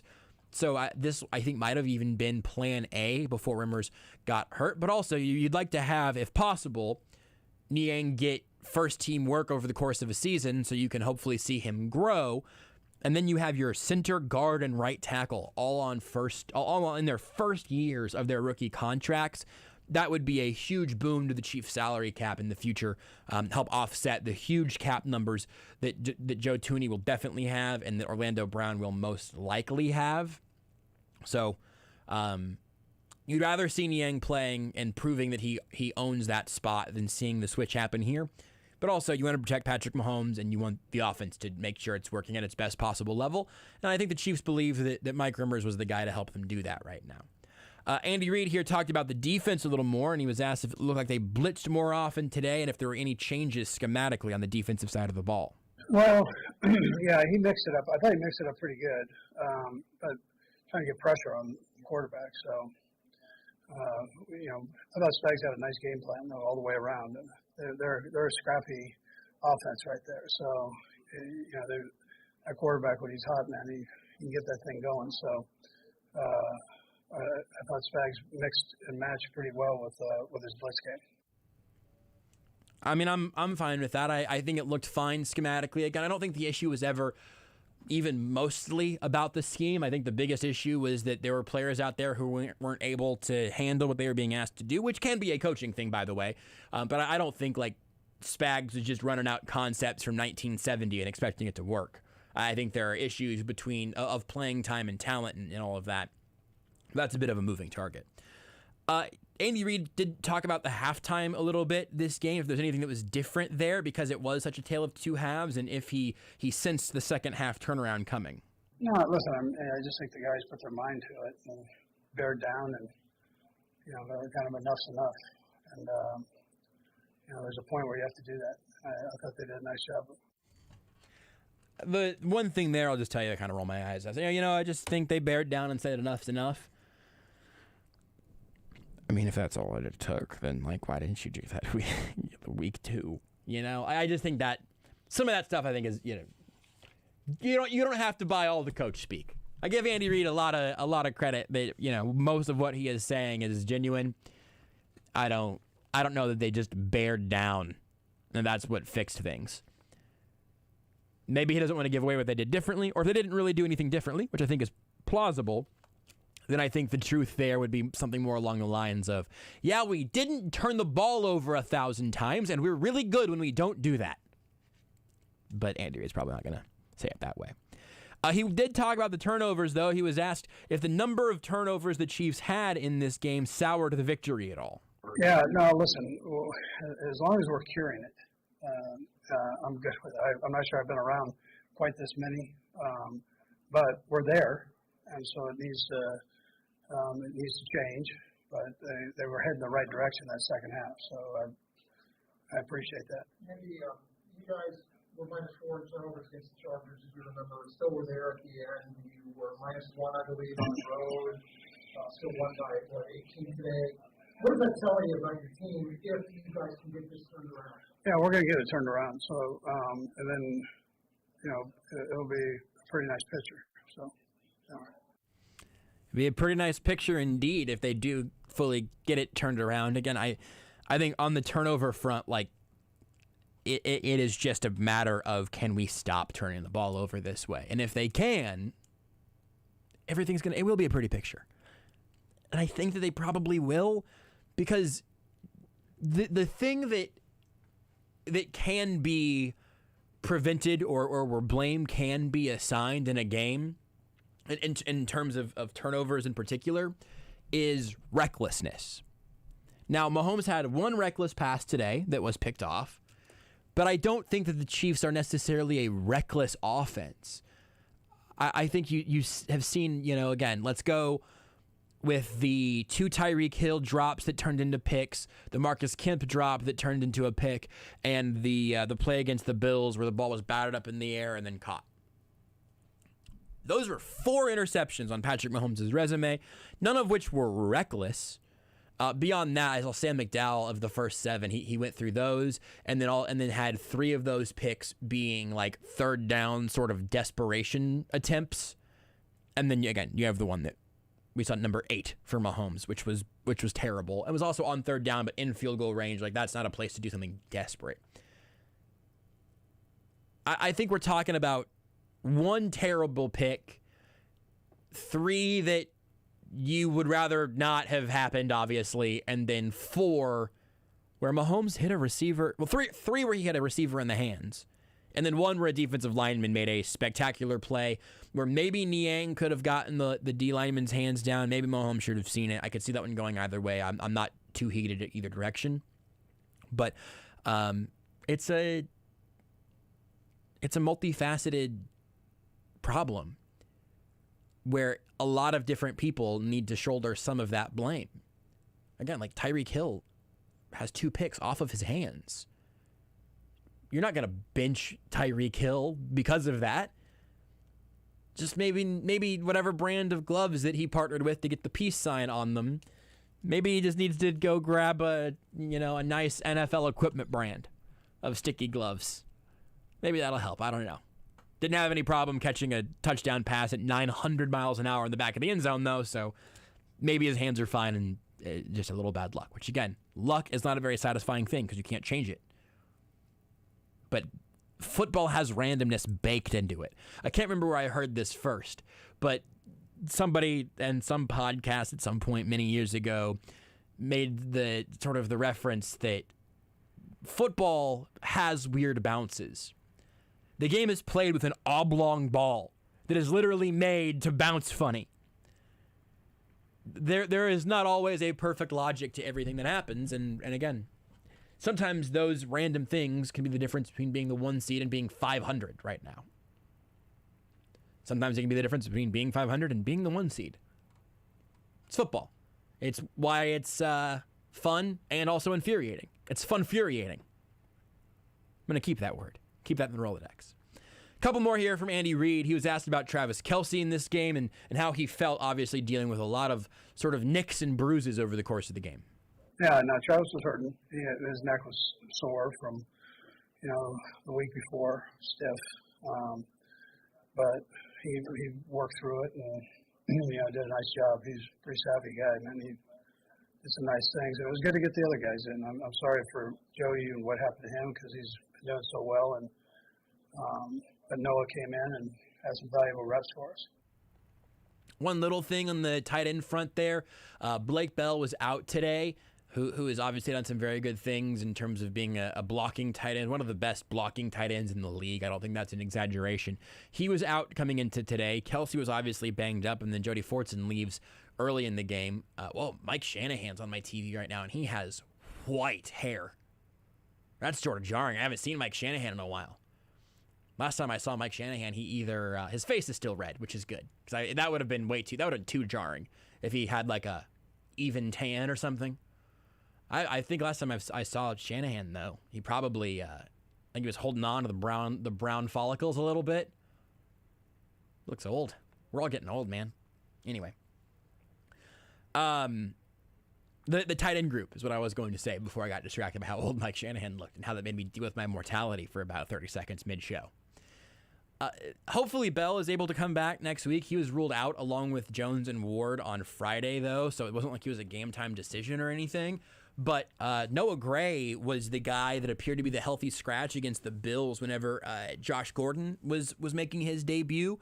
And so, I mean, obviously Noah Gray is going to be a bigger part of the offense now, regardless, because Fortson's not going to be out there, and they're going to go active with 3 active tight ends for sure. Gordon will basically just end up getting Fortson's roster spot in the grand scheme of things.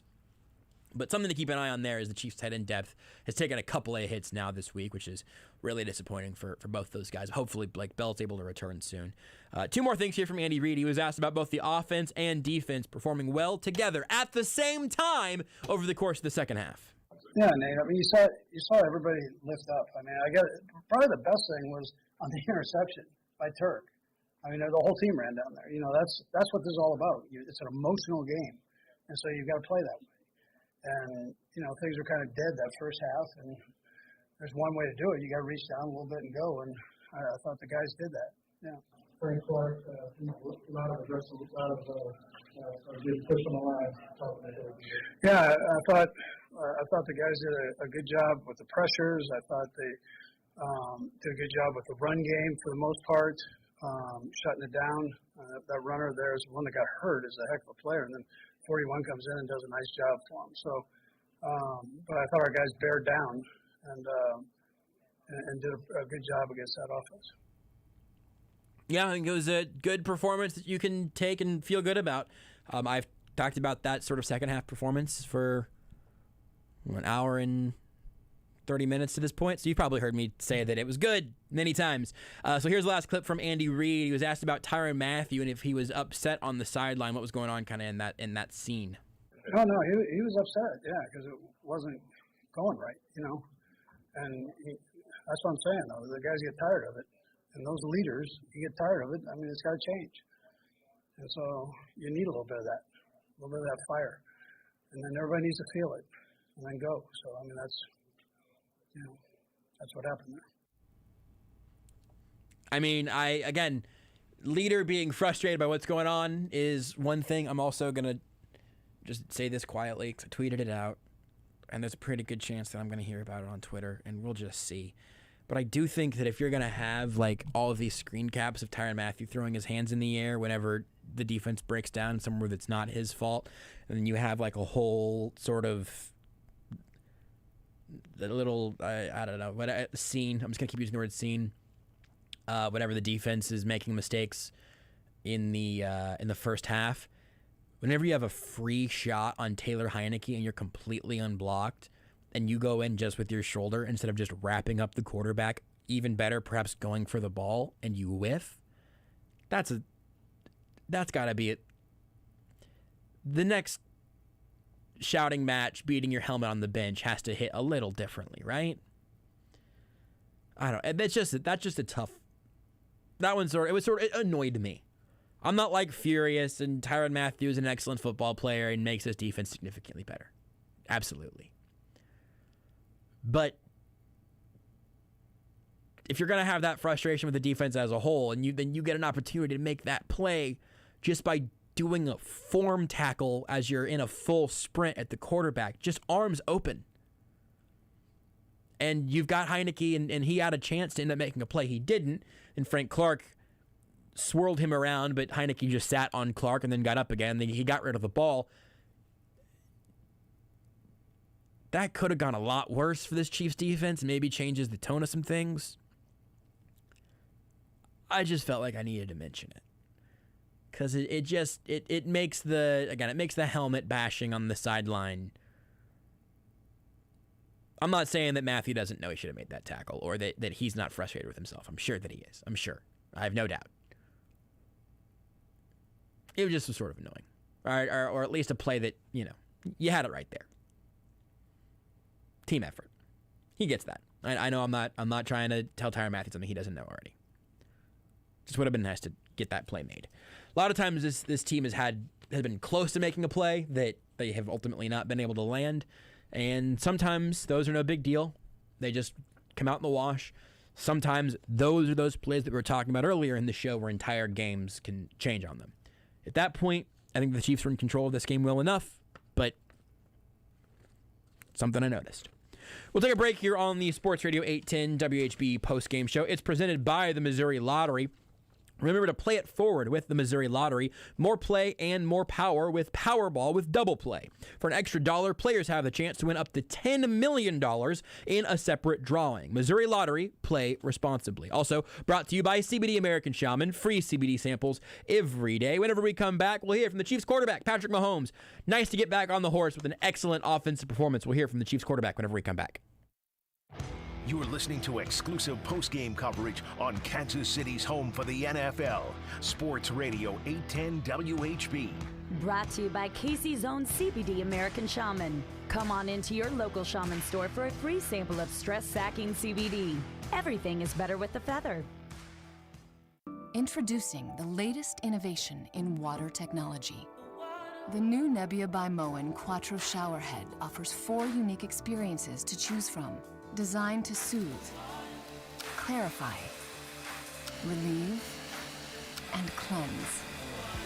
An indulgent shower experience engineered to use up to 50% less water.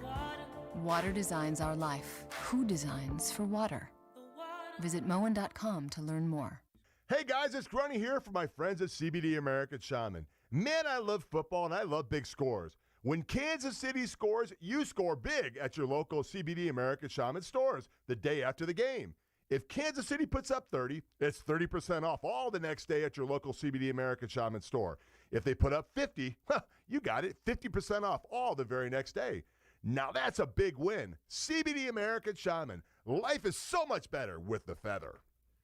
Your hometown radio station, Sports Radio 810 WHB, wants to say thank you to all our listeners, sponsors, staff, our local ownership group, and the entire radio community. Thanks to all of you, Sports Radio 810 WHB was named 2021 Radio Station of the Year. It's an honor to be recognized by our peers at Media Mix for what we do and how we do it. Thank you for all the passion and support you share with us every day. From Kansas City's hometown radio station, Sports Radio 810 WHB.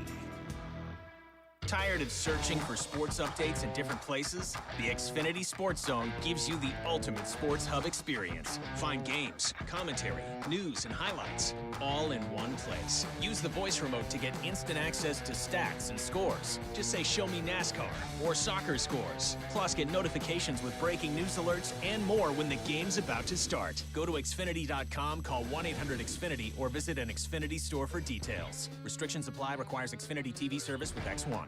Let me tell you about my other favorite Andy from Andy's Frozen Custard. He's from KC, never misses a game, and serves the world's finest frozen custard. Grab a Pick 6 from one of 9 area locations and tailgate at Andy's. Grab one today. Golfers, it's time to tee it up at Edwin Watts Golf Shops for the biggest Callaway trade-in event of the year. Starting this Thursday through Sunday, bring in any of your old clubs and receive a 75% trade-in bonus towards new Apex irons and Epic woods. Both the Apex and Epic families are designed with artificial intelligence for faster ball speeds. Go to worldwidegolfshops.com or call the store nearest you to schedule your free custom fitting today. Edwin Watts Golf Shops, home of the 90-day satisfaction guarantee. Friday night lights, college game days, and of course Red Sundays. They're here, and nothing goes better with football than Joe's Kansas City Barbecue. Joe's Championship Barbecue is perfect for your tailgate or your house party. Joe's smoked brisket, pulled pork, turkey, and ham, they're all available by the pound. And team them up with their great sides. It makes for a game-winning meal. Order online at joeskc.com. Order on the app or visit one of their 3 KC Metro locations in Olathe, Leawood, or the original in the gas station in KCK.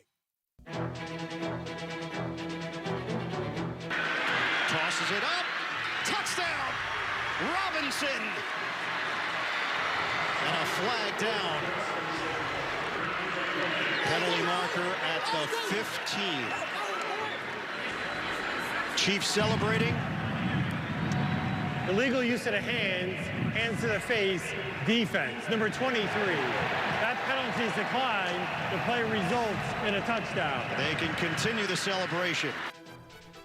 That was pretty near the play that iced the game, although a shout-out to Tershawn Wharton's interception shortly thereafter. But I'm making that our Andy Reid call of the game, brought to you by Olathe Subaru, because that was a late-game choice on 3rd and short, where Demarcus Robinson's route was there. Patrick Mahomes went for it all and basically put the game away. Again, brought to you by Olathe Subaru, giving them a good one this week. Real solid game-sealing play and a good call by Andy Reid. At Subaru of Olathe, they put you in the driver's seat. Shop their huge selection of vehicles your way, hassle-free, online anytime at SubaruofOlathe.com. We'll take a quick phone call and then hear from Patrick Mahomes. Jim, we'll sneak you in real quick on the front end. What's on your mind? Oh, great. Yeah, I'll be real quick. I have a one bad and one good. Cool. As bad as Mahomes' throw was, I thought worse was Hardman taking the fair catch at the 4-yard line. That was bad, yeah. And then the good, I think my favorite play of the whole game was Mahomes' jump pass, because nothing irritates me more than people telling Mahomes to calm down or dial it back. Yes. He's great because he takes chances. I love the jump pass. Jim, good stuff. I'm with you on both of those counts. It's frustrating for Hardman to have mistakes like that still that are just mental mistakes. Your feet are on the 4 or 5 yard line. Take a fair catch there. He would have had some space if he wanted to try to return it, or just let it go over your head. It's probably going into the end zone. Just get the ball back out. That would have been fine. So yes, absolutely agree with that being frustrated, and absolutely agree, and we'll hear from Mahomes here in 2 seconds. Absolutely agree with some of the frustrating things that end up happening whenever Mahomes does something out of structure, something weird, or something that even backfires. Again, the interception pass was, I'm not just playing the results here. That's a play where you do not necessarily want to put yourself at that kind of risk. Tie it up to go into halftime if that's all you can manage.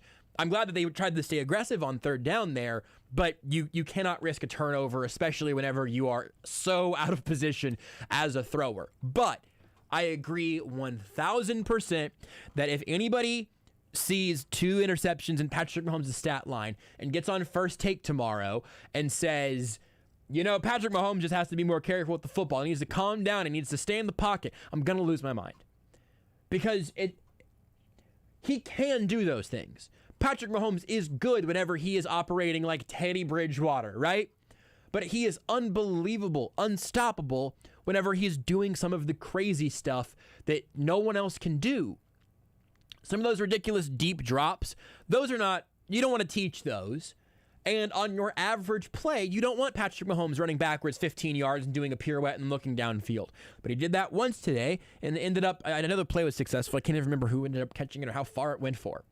But that's a play that you can make once a game in a situation where you determine that that's worth being a little more risky in terms of your field position, or riskier with the ball and all of that. Now, that was when he threw, I think he threw that to Hill across the left side, and then Hill danced around over there. Now that I'm thinking about it, was that the play that didn't count ultimately? I think it was. I think there was some sort of penalty on Kelsey. There were 2 flags on that play. Yeah, that was it. It was 3rd and 5. Mahomes bailed way back, went to the right, did the whole pirouette thing, went across his body, hit Tyreek Hill for 19 yards. It was an incredible play. It did not ultimately count. Low block on Kelsey, which I thought was a really annoying call. He was literally on the ground. And then also holding on Washington, so they got to run it back, and they converted it on the next 3rd down. That's part of it. If you want Kirk Cousins, go watch a Vikings game. Mahomes has traits that nobody else has, so he can play the game differently than anyone else can. 9 times out of 10, it's going to make you so glad that you're watching Kansas City Chiefs football. Sometimes it's not going to work. None of this is justifying the pick. It should justify how Patrick Mahomes plays football, though. I don't think that should be a terribly controversial opinion. We'll hear from Patrick Mahomes here in just a second, but first... Patrick Mahomes' press conference is brought to you by your Kansas City Acura dealers. They are partnering with Patrick Mahomes in support of his 15 in the Mahomes Foundation. Test drive to make a difference and enter to win a Mahomes jersey. By Xfinity Internet. Stay connected with Wi-Fi coverage that delivers the speed, reliability, and coverage you need. Can your internet do that? And by Westlake Ace Hardware, your home convenience store. Ready with the best brands and the right advice you need to get your quick fixes done even quicker. Stop into your nearest neighborhood Westlake Ace Hardware today.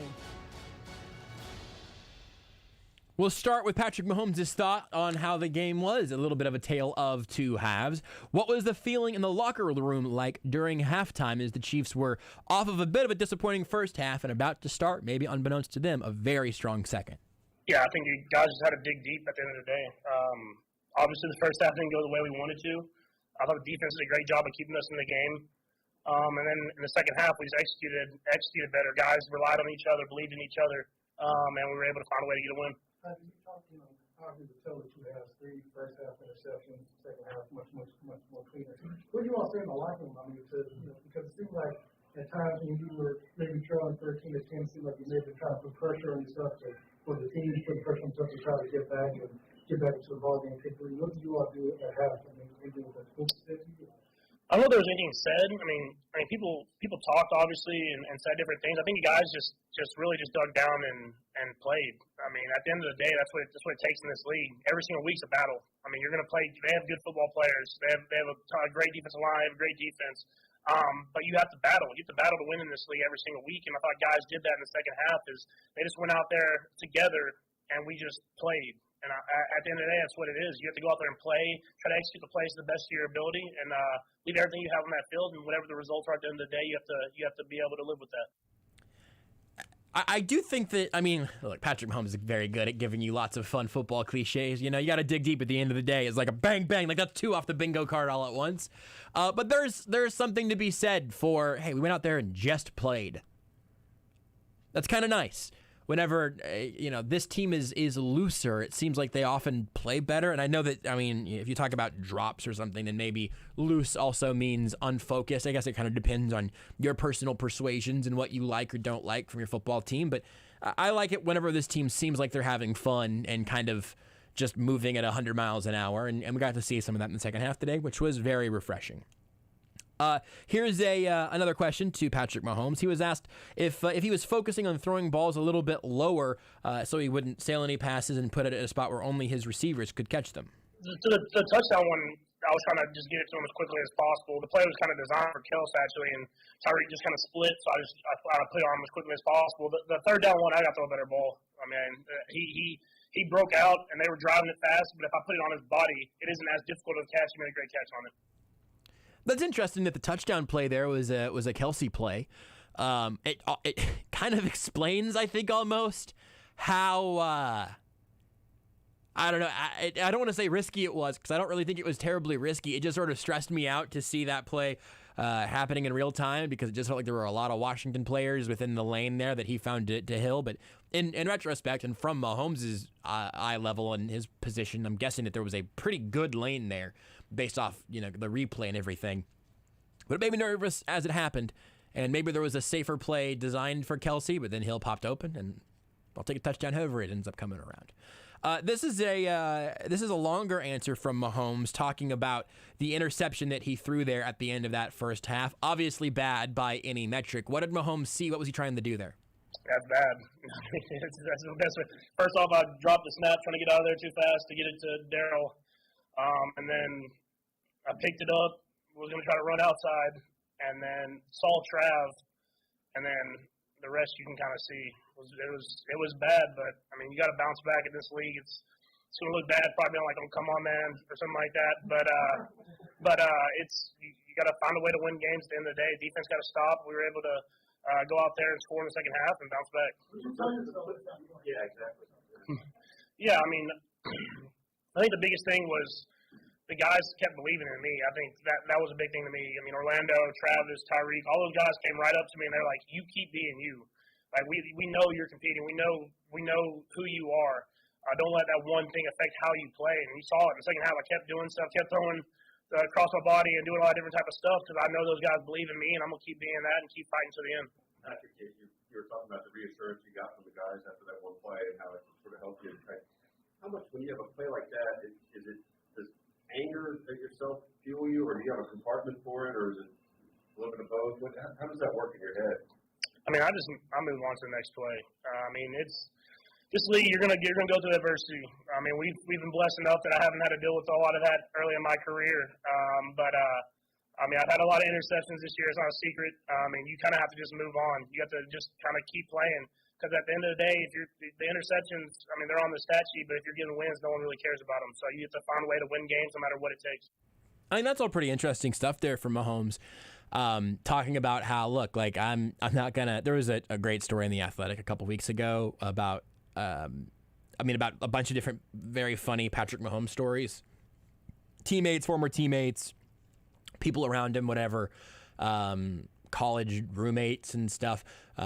Just sort of painting the picture of who this guy is, which again was it's an excellent story. If you haven't read it, you should go check it out in The Athletic. But there was one little snippet about how, like, during the Super Bowl 54, it was not going well. And he said I don't remember who was telling the story, but somebody was saying, hey, guys kept going over and telling Mahomes, keep firing, just keep firing. And he said something along the lines of, get away from me. What the bleep else do you think I'm going to do? And that is the thing, back to the last caller, to Jim's question or his comments about Mahomes and everything. You don't ever want Patrick Mahomes to lose that. If he's still playing when he's 45 years old and his arm isn't what it used to be, you still want his brain working kind of that way. And you just trust, if you get to that point, that he's able to, that he's able to adjust accordingly in a way that Tom Brady's been able to.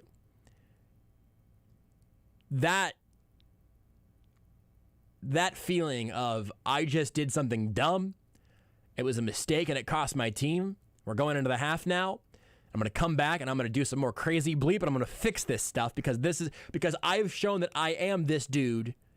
My teammates know it. Everyone watching knows it. My coaches know it. The fans know it. That's what makes him special. That is, I think, maybe the quintessential thing about Patrick Mahomes that is unique to any other quarterback in the league right now. There was the play I talked about earlier where he went back 15 yards or whatever, threw across his body to Tyreek Hill. Didn't count because of the flags. But Mahomes was asked about that play and how it feels to scramble around and hit a pass like that, even though this one in particular didn't count. Yeah, I mean, it's definitely it's fun to talk about after. But I mean, I actually saw the flag.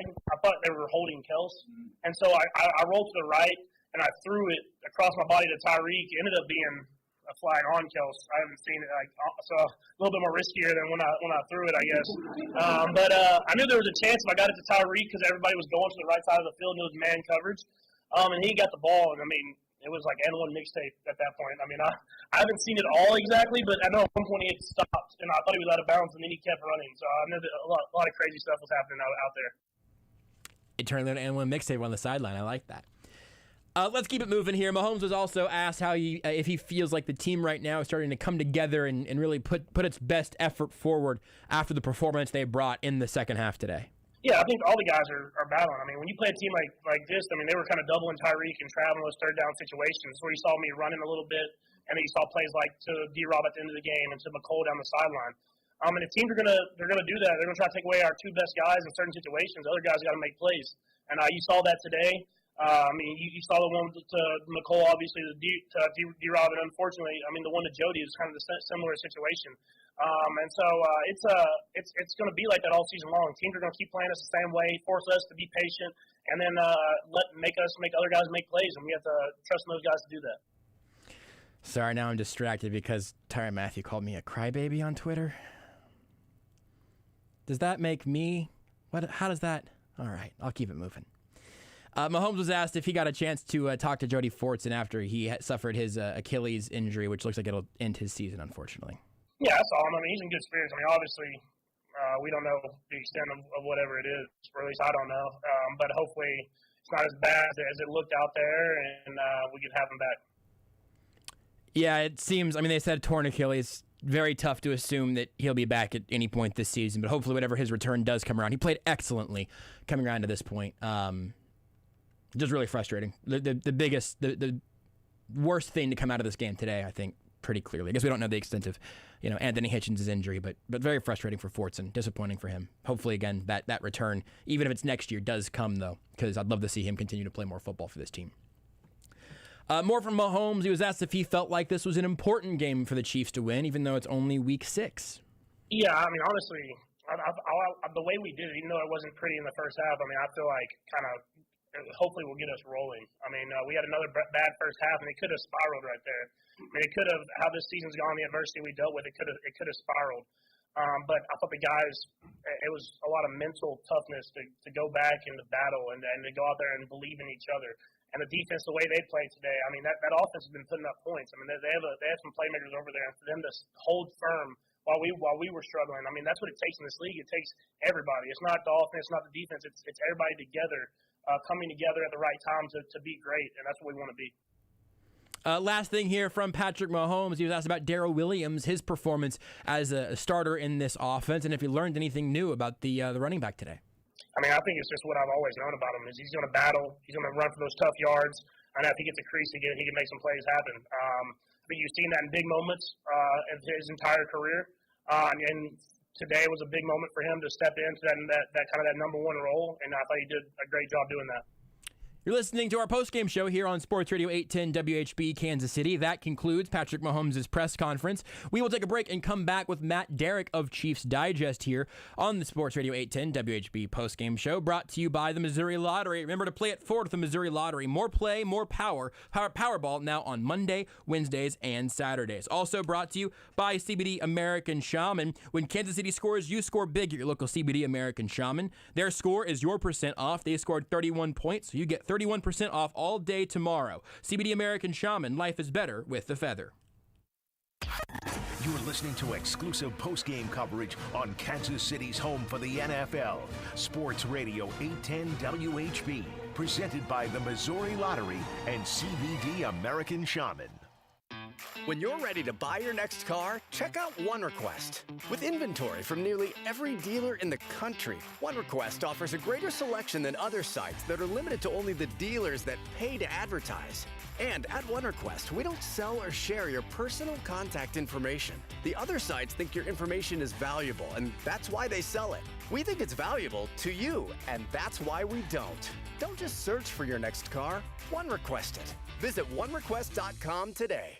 Hey guys, it's Grunny here for my friends at CBD American Shaman. Man, I love football and I love big scores. When Kansas City scores, you score big at your local CBD American Shaman stores the day after the game. If Kansas City puts up 30, it's 30% off all the next day at your local CBD American Shaman store. If they put up 50, you got it, 50% off all the very next day. Now that's a big win. CBD American Shaman. Life is so much better with the feather.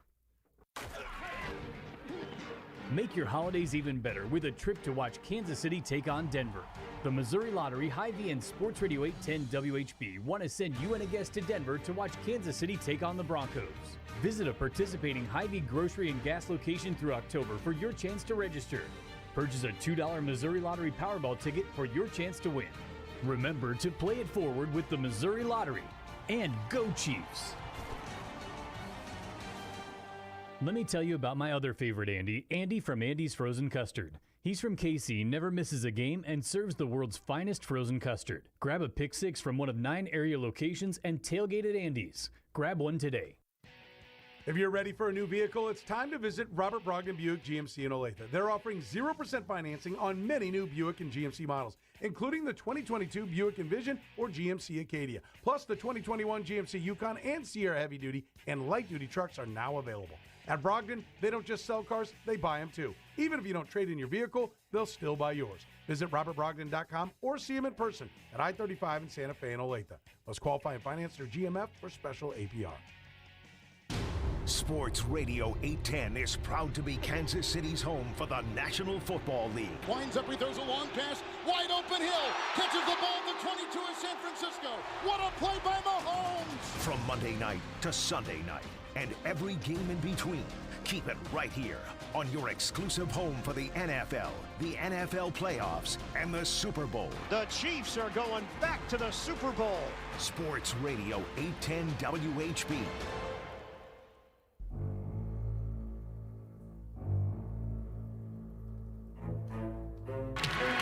First and goal. Handoff. Williams powers in.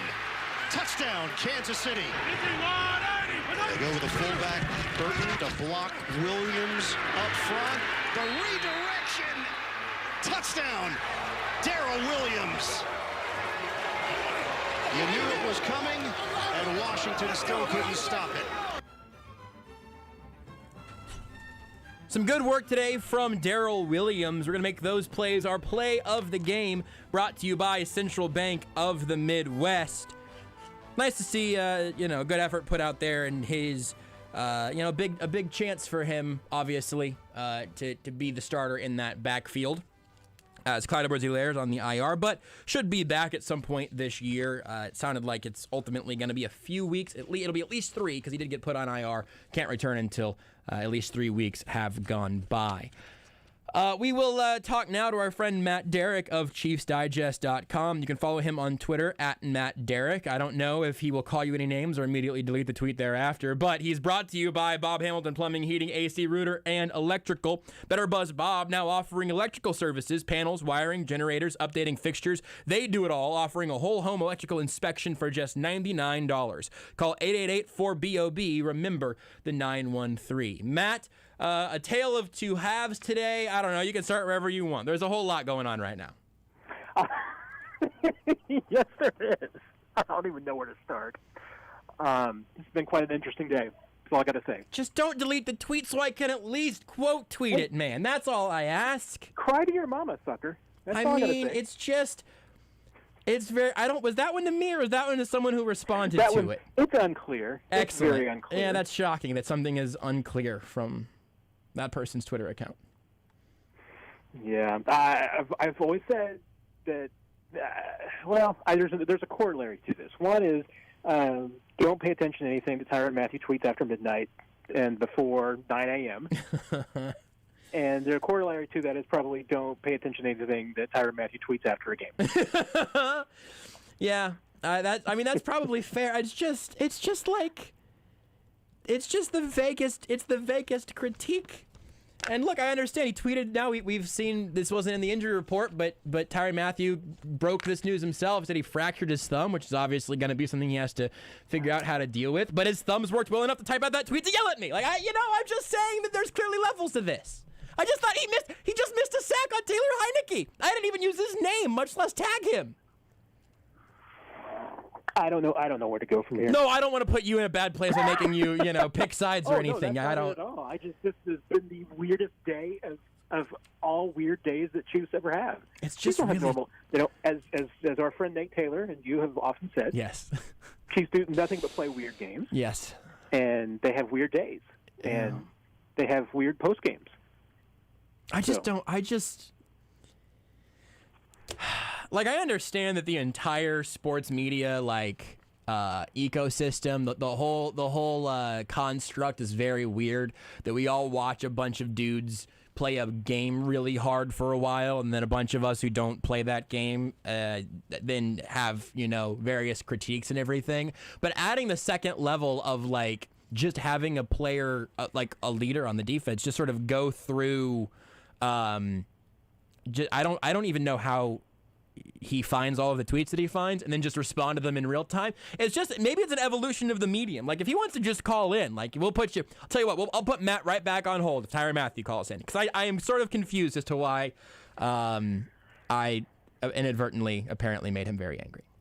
Well, and I'll make a brief aside, and then we can absolutely, completely get back on target. But I will concede that even as a member of the media, that football is a very unusual sport, and that it's not like a lot of other sports.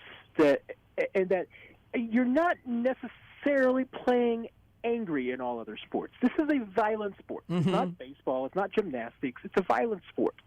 And then we expect these guys to play with violence for 3 hours, and then in a moment, all of a sudden, become completely normal again. And, you can't put human bodies through that kind of emotional trauma and expect them to be normal all the time. And you know what? We probably put ourselves through it because we watch these games and we become emotional ourselves, and we do weird things too, probably. But it makes no sense because we treat this as though it's just we treat this as though it's politics. That people are just at the office making decisions, and then they come out to talk about it. We ask questions, and we're ignoring the fact that there's 3 hours of knocking people over and trying to hit them as hard as you possibly can involved in this. And it does weird things to your body, and it probably does weird things to us watching it. I don't know. but it's all we do a very weird job sometimes. That is true. I'm going to go ahead and tweet this out also, just so I'm incredibly clear. I'm just going to tweet this out and say it on the radio. Everyone was perfect today. And anyone who tells you otherwise is a crybaby loser. And that's just what it is. I'm just saying, like, that's my new standard. Your point there would have held a lot more water if he didn't come out and do a very diplomatic press conference before going back into the locker room and then grabbing his phone and then trying to light me on fire. Because the order of operations there do change things. There's that. Tell me about the tale of two halves. Let's go first half first, and hopefully we can have some good stuff in the second half that we can talk about. But in the first half of the game, what were you thinking as they reached halftime? Yeah, I couldn't even say first half. I'm going to say second quarter because that second quarter was for Mars. I mean, the first quarter, everything was fine. I mean, Chiefs were marching, had a touchdown, marching down the field. Looked like they're going to get the second touchdown. First play of the second quarter, Mahomes throws an interception that shouldn't. I mean, it was put it on Hill. I mean, Hill should have caught that football. I mean, I didn't think there was anything bad about it. Yeah, it looked like maybe he slipped a little bit and wasn't in a great position, but got two hands on the football. Probably should have caught it. And then the second quarter was just a complete and total dumpster fire in every aspect of the game. It was as though 53 guys all forgot how to play football. I can't explain it. I mean, special teams is terrible too. And then to come out from halftime and everything's back to normal again. I can't explain what happened in that second quarter. That second quarter was, I mean, I'm a Mizzou fan. I have to say it wasn't even Mizzou level quality football. I mean, it was definitely KU Jayhawks level football. Yes. No offense, but that's what it was. And then they come out in the second half, and I mean, defense looks as though it's finally found its fixes. The offense went back on track and just marched up and down the field after that first drive. Looked like nothing was wrong. I have no idea what to tell you about this team at this point. I can't tell you if it's completely dysfunctional and there's no hope in sight, or this is a 500 team, or to say, you know what, hey, this team doesn't turn the football over, they're going to win a Super Bowl. Yeah. It's interesting. Somewhere in between, I'm sure. Yeah, because I think that's probably right. I think that probably ends up being somewhere amongst all of those various complications or whatever. It's also just kind of funny because looking back at the season so far, and look, you could very easily take the Browns game away from the Chiefs if you're going to try to tweak a couple of plays here or there. But if there's not the fumble at the end of the Ravens game, then that ends up being a victory. If there aren't a million turnovers against the Chargers, the defense actually did okay a couple of times. They could have ended up winning that game with, again, a couple plays probably going differently. I don't think I'll leave the Bills game as is. There's probably an alternate reality, but I'm not trying to find it. It's not that hard to rationalize 5-1. It also wouldn't be that hard to rationalize 2-4. And that's sort of an interesting dichotomy, because then you have the second half where this team looked like the closest version of the team we've seen the last couple of years. And so for me, if you're going to go sample size, this season is one thing, but the Patrick Mahomes, Andy Reid, whatever era is another. So bringing it into the larger context, I become more optimistic than I am by just looking at this season individually. So what do you do whenever you kind of factor all of that in? Yeah, an hour ago I was trying to look at it that way, and now I've disproven that in the last 10 minutes of radio by acting completely and totally hysterical because I have no idea what's going on. But I think that's absolutely what we have to do. I mean, you have to kind of take a look at the big picture of this 6 games of this season, and even this game in totality. This game in particular, what was it? Yeah, the Chiefs have a really good offense that when they're not turning the football over is really, really good. And I think, maybe not even really, really good, really, really great. I mean, it's the offense when it's not turning the football over can't be stopped. And that still remains true, and it's been true through 6 games largely. The Bills game notwithstanding. The defense, has some hiccups. It's not going to be perfect all the time. That has been consistent through 6 games, and that was no different today. The only thing I can really take away from a game like this is to say, if this is what the Chiefs are, I mean, they're going to beat the Washingtons and the Philadelphias of the world pretty easily. There's probably a lot of other teams that down the schedule down the road, the New York Giants, they'll beat pretty easily. Maybe they'll handle the Tennessee Titans pretty easily. The good teams are going to be challenges, as we've seen. They might win a couple of them, like they did against the Browns. if the offense stops turning the football over and becomes what we've seen in the past, then yeah, I mean, this is your 14-3 type team. I mean, they are what they were last year. I mean, they can do that. To me, there's still a lot of, just where is this team because of the turnovers? That's been the biggest thing. And the turnovers are just so uncharacteristic that I just can't explain them. And I don't know why they continue to cause them. Maybe something happened. Maybe halftime was the reckoning that this team needed to figure out a few things. But to me, I mean, you're right. I mean, you tweak a few plays here and there, and I think this team's a lot closer to being 5-1 than they are to being 2-4 or 1-5. Mm-hmm. I just think that they are, and when and when they right the ship, they'll probably be okay. Is the realistic takeaway to come through after 6 games. Whenever you talk about the turnovers and being uncharacteristic, I think there are kind of two ways I am interested in talking about them. One is how long does it take before they become characteristic? And then alternatively, like, is there something that you think they can do to limit them? Because, again, Mahomes had one bad throw, bad decision, and it left his hand bad. Everything about it was terrible. He knows that. He said that after the game. You have that. And then you also have the couple of ones that Tyreek Hill just sort of, went off his hands up into the air and were picked off over the course of the season so far. But I don't think that Tyreek Hill should play any fewer snaps, right? Patrick Mahomes should not change the way that he's currently playing football.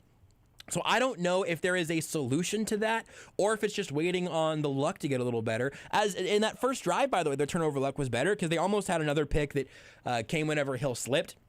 And there was almost a fumble from Travis Kelce. Like, worse luck in that situation would have meant 2 other turnoverable opportunities. So I don't know. What do you think that the truth there is, and is there something that they can actually do about it?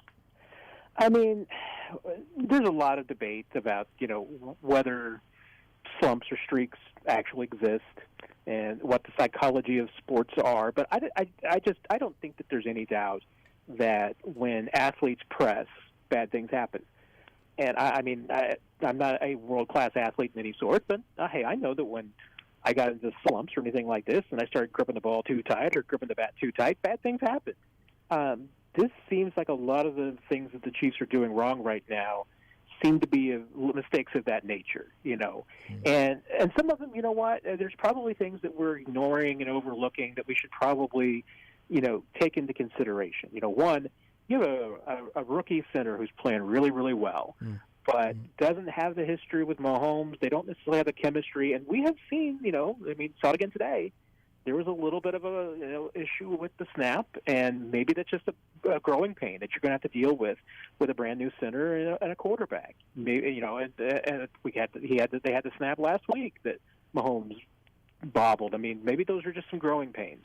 But I still feel like that this team on occasion is trying to get 14 points out of every drive. And when you do that, I think you're just asking for mistakes to be made. I mean, you're going to have moments where you don't look the ball in, or you just don't do the little tiny things that you've done every single time in your life, hundreds of times perfectly. And this time, in these moments when you're just trying to score 14 points on every catch, things are going to happen. And I thought it was interesting, at least, that Mahomes came out and said, hey, everybody was just telling me just to be myself in the second half. And he did that and looked fine. Maybe his team just needs some, hypnotism or something to just relax and go out there and play the way that they need to play. Because I think if they just go out there and take each play as it comes, it's cliche, and I hate myself for saying it, but I think that they're going to play better. And they certainly did that in the second half, I thought. Yeah, it's interesting because, again, there's so many things. Like, there's so much that ends up going into it. In fact, while you were talking, there was a tweet here that's kind of interesting, specific to that Hill interception from today by Matt Waldman, who tweeted out, like, why Tyreek Hill dropped this ball and it leads to an interception. There's a line between active catch technique and aggressive technique. Hill's aggressive reaction creates a volleyball-like set, likely as an overcompensation for slipping. Like, he loses his footwork and tries to jab back up and catch this pass, and then it just pops the ball into the air. Andy Reid can talk about, and Mahomes can talk about, and everyone can talk about the turnovers a billion times. sometimes dudes slip, and it causes mistakes that end up costing you a touchdown. Football doesn't always have satisfying answers, you know? Like, sometimes it's just really frustrating and random, and it's a sport with an oblong ball.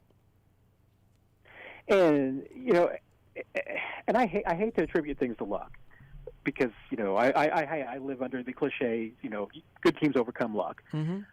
But you're right. I mean, sometimes, somebody gets lucky and a helmet hits a football. So maybe that's why Clyde Edwards-Helaire fumbles when he doesn't normally fumble. Mm-hmm. Maybe Tyreek Hill is pressing a little bit. He's trying to be aggressive, catching a couple of footballs. And maybe he's doing it because, I guess you said it, he slipped on the field, and it was just a quick adjustment, and that leads to turnover.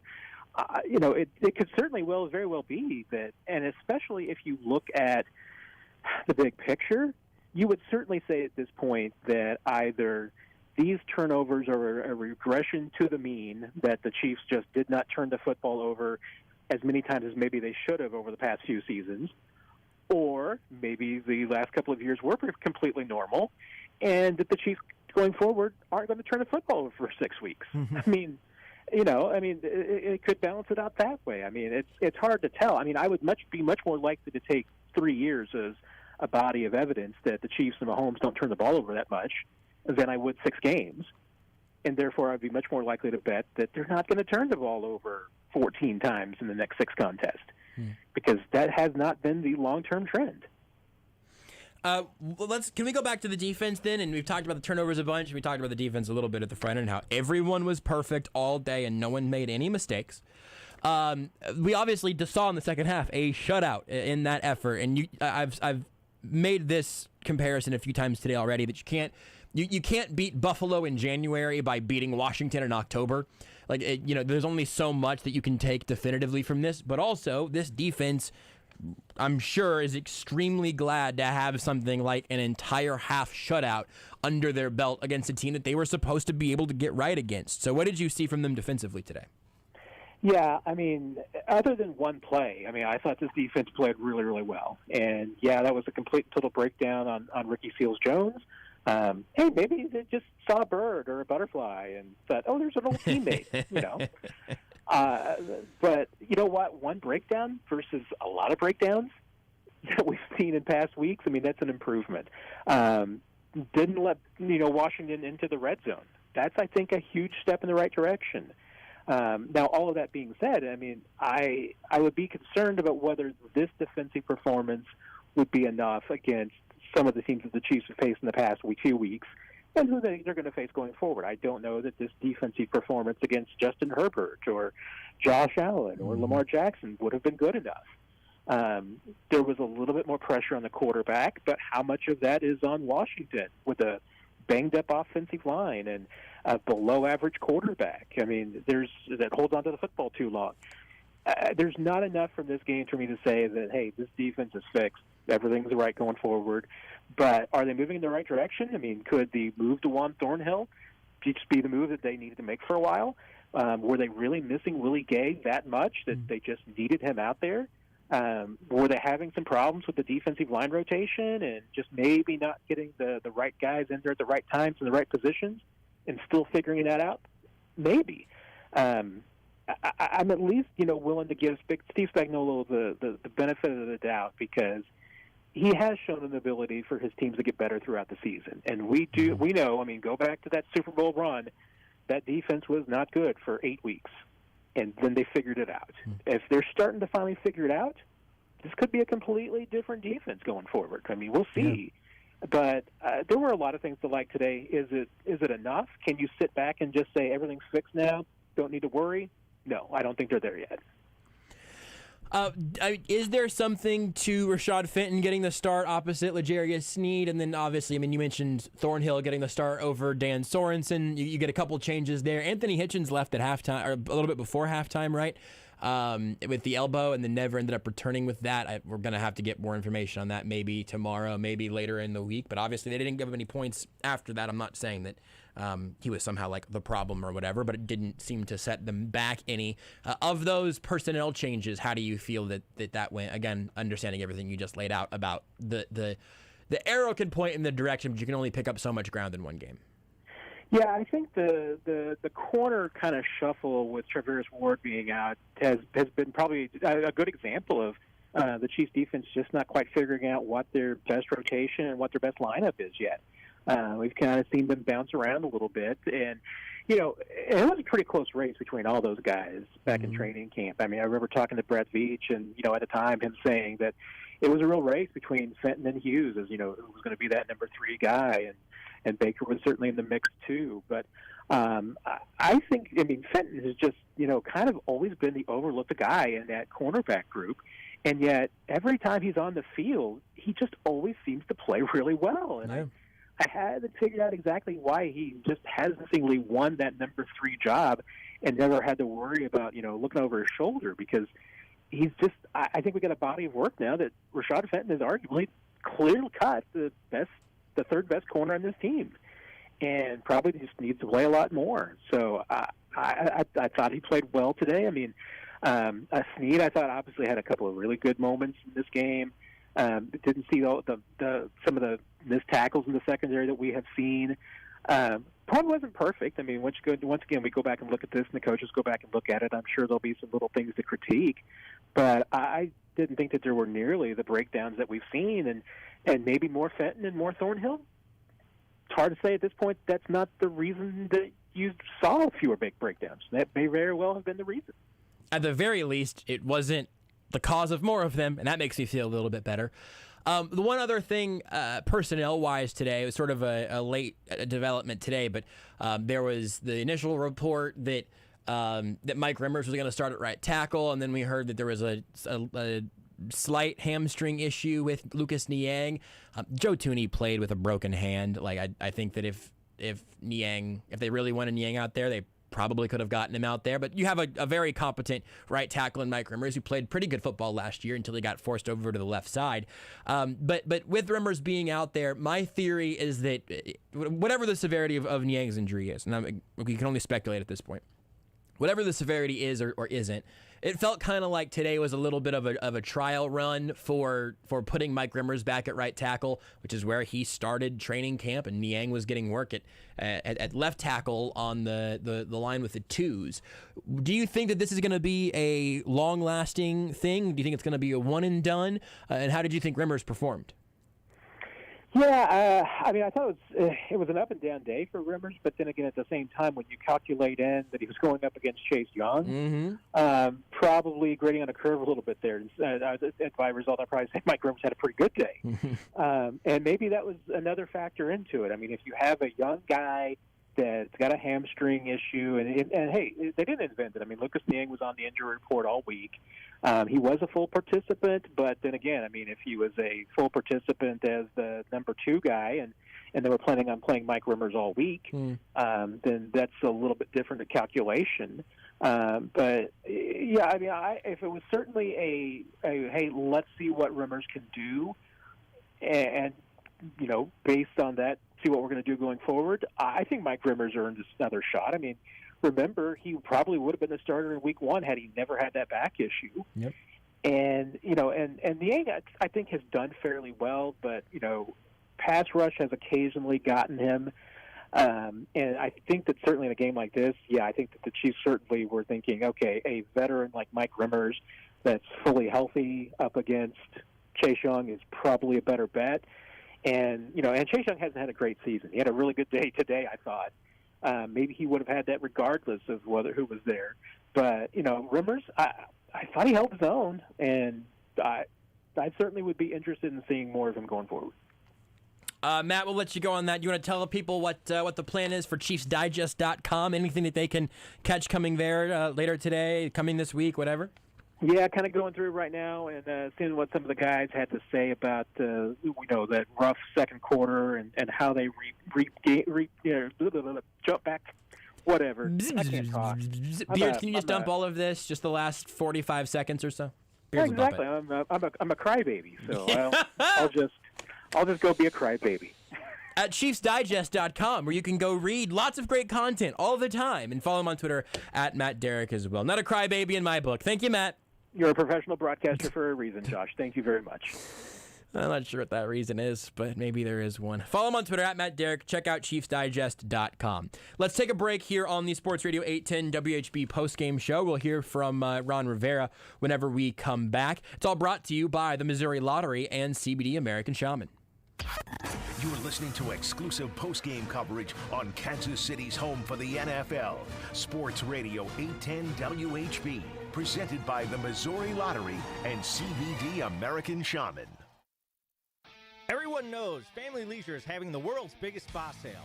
Did you know it's also time to save hundreds, even thousands on patio furniture, pool tables, shuffleboard, and more? You can beef up your entertainment area with couches, sectionals, and theater seating now on sale at Family Leisure. Make it a September to remember with special 810 listener pricing at Family Leisure. Spas, basketball goals, play sets, trampolines, everything for family and fun together on sale at Family Leisure. K10 in Ridgeview in Olathe.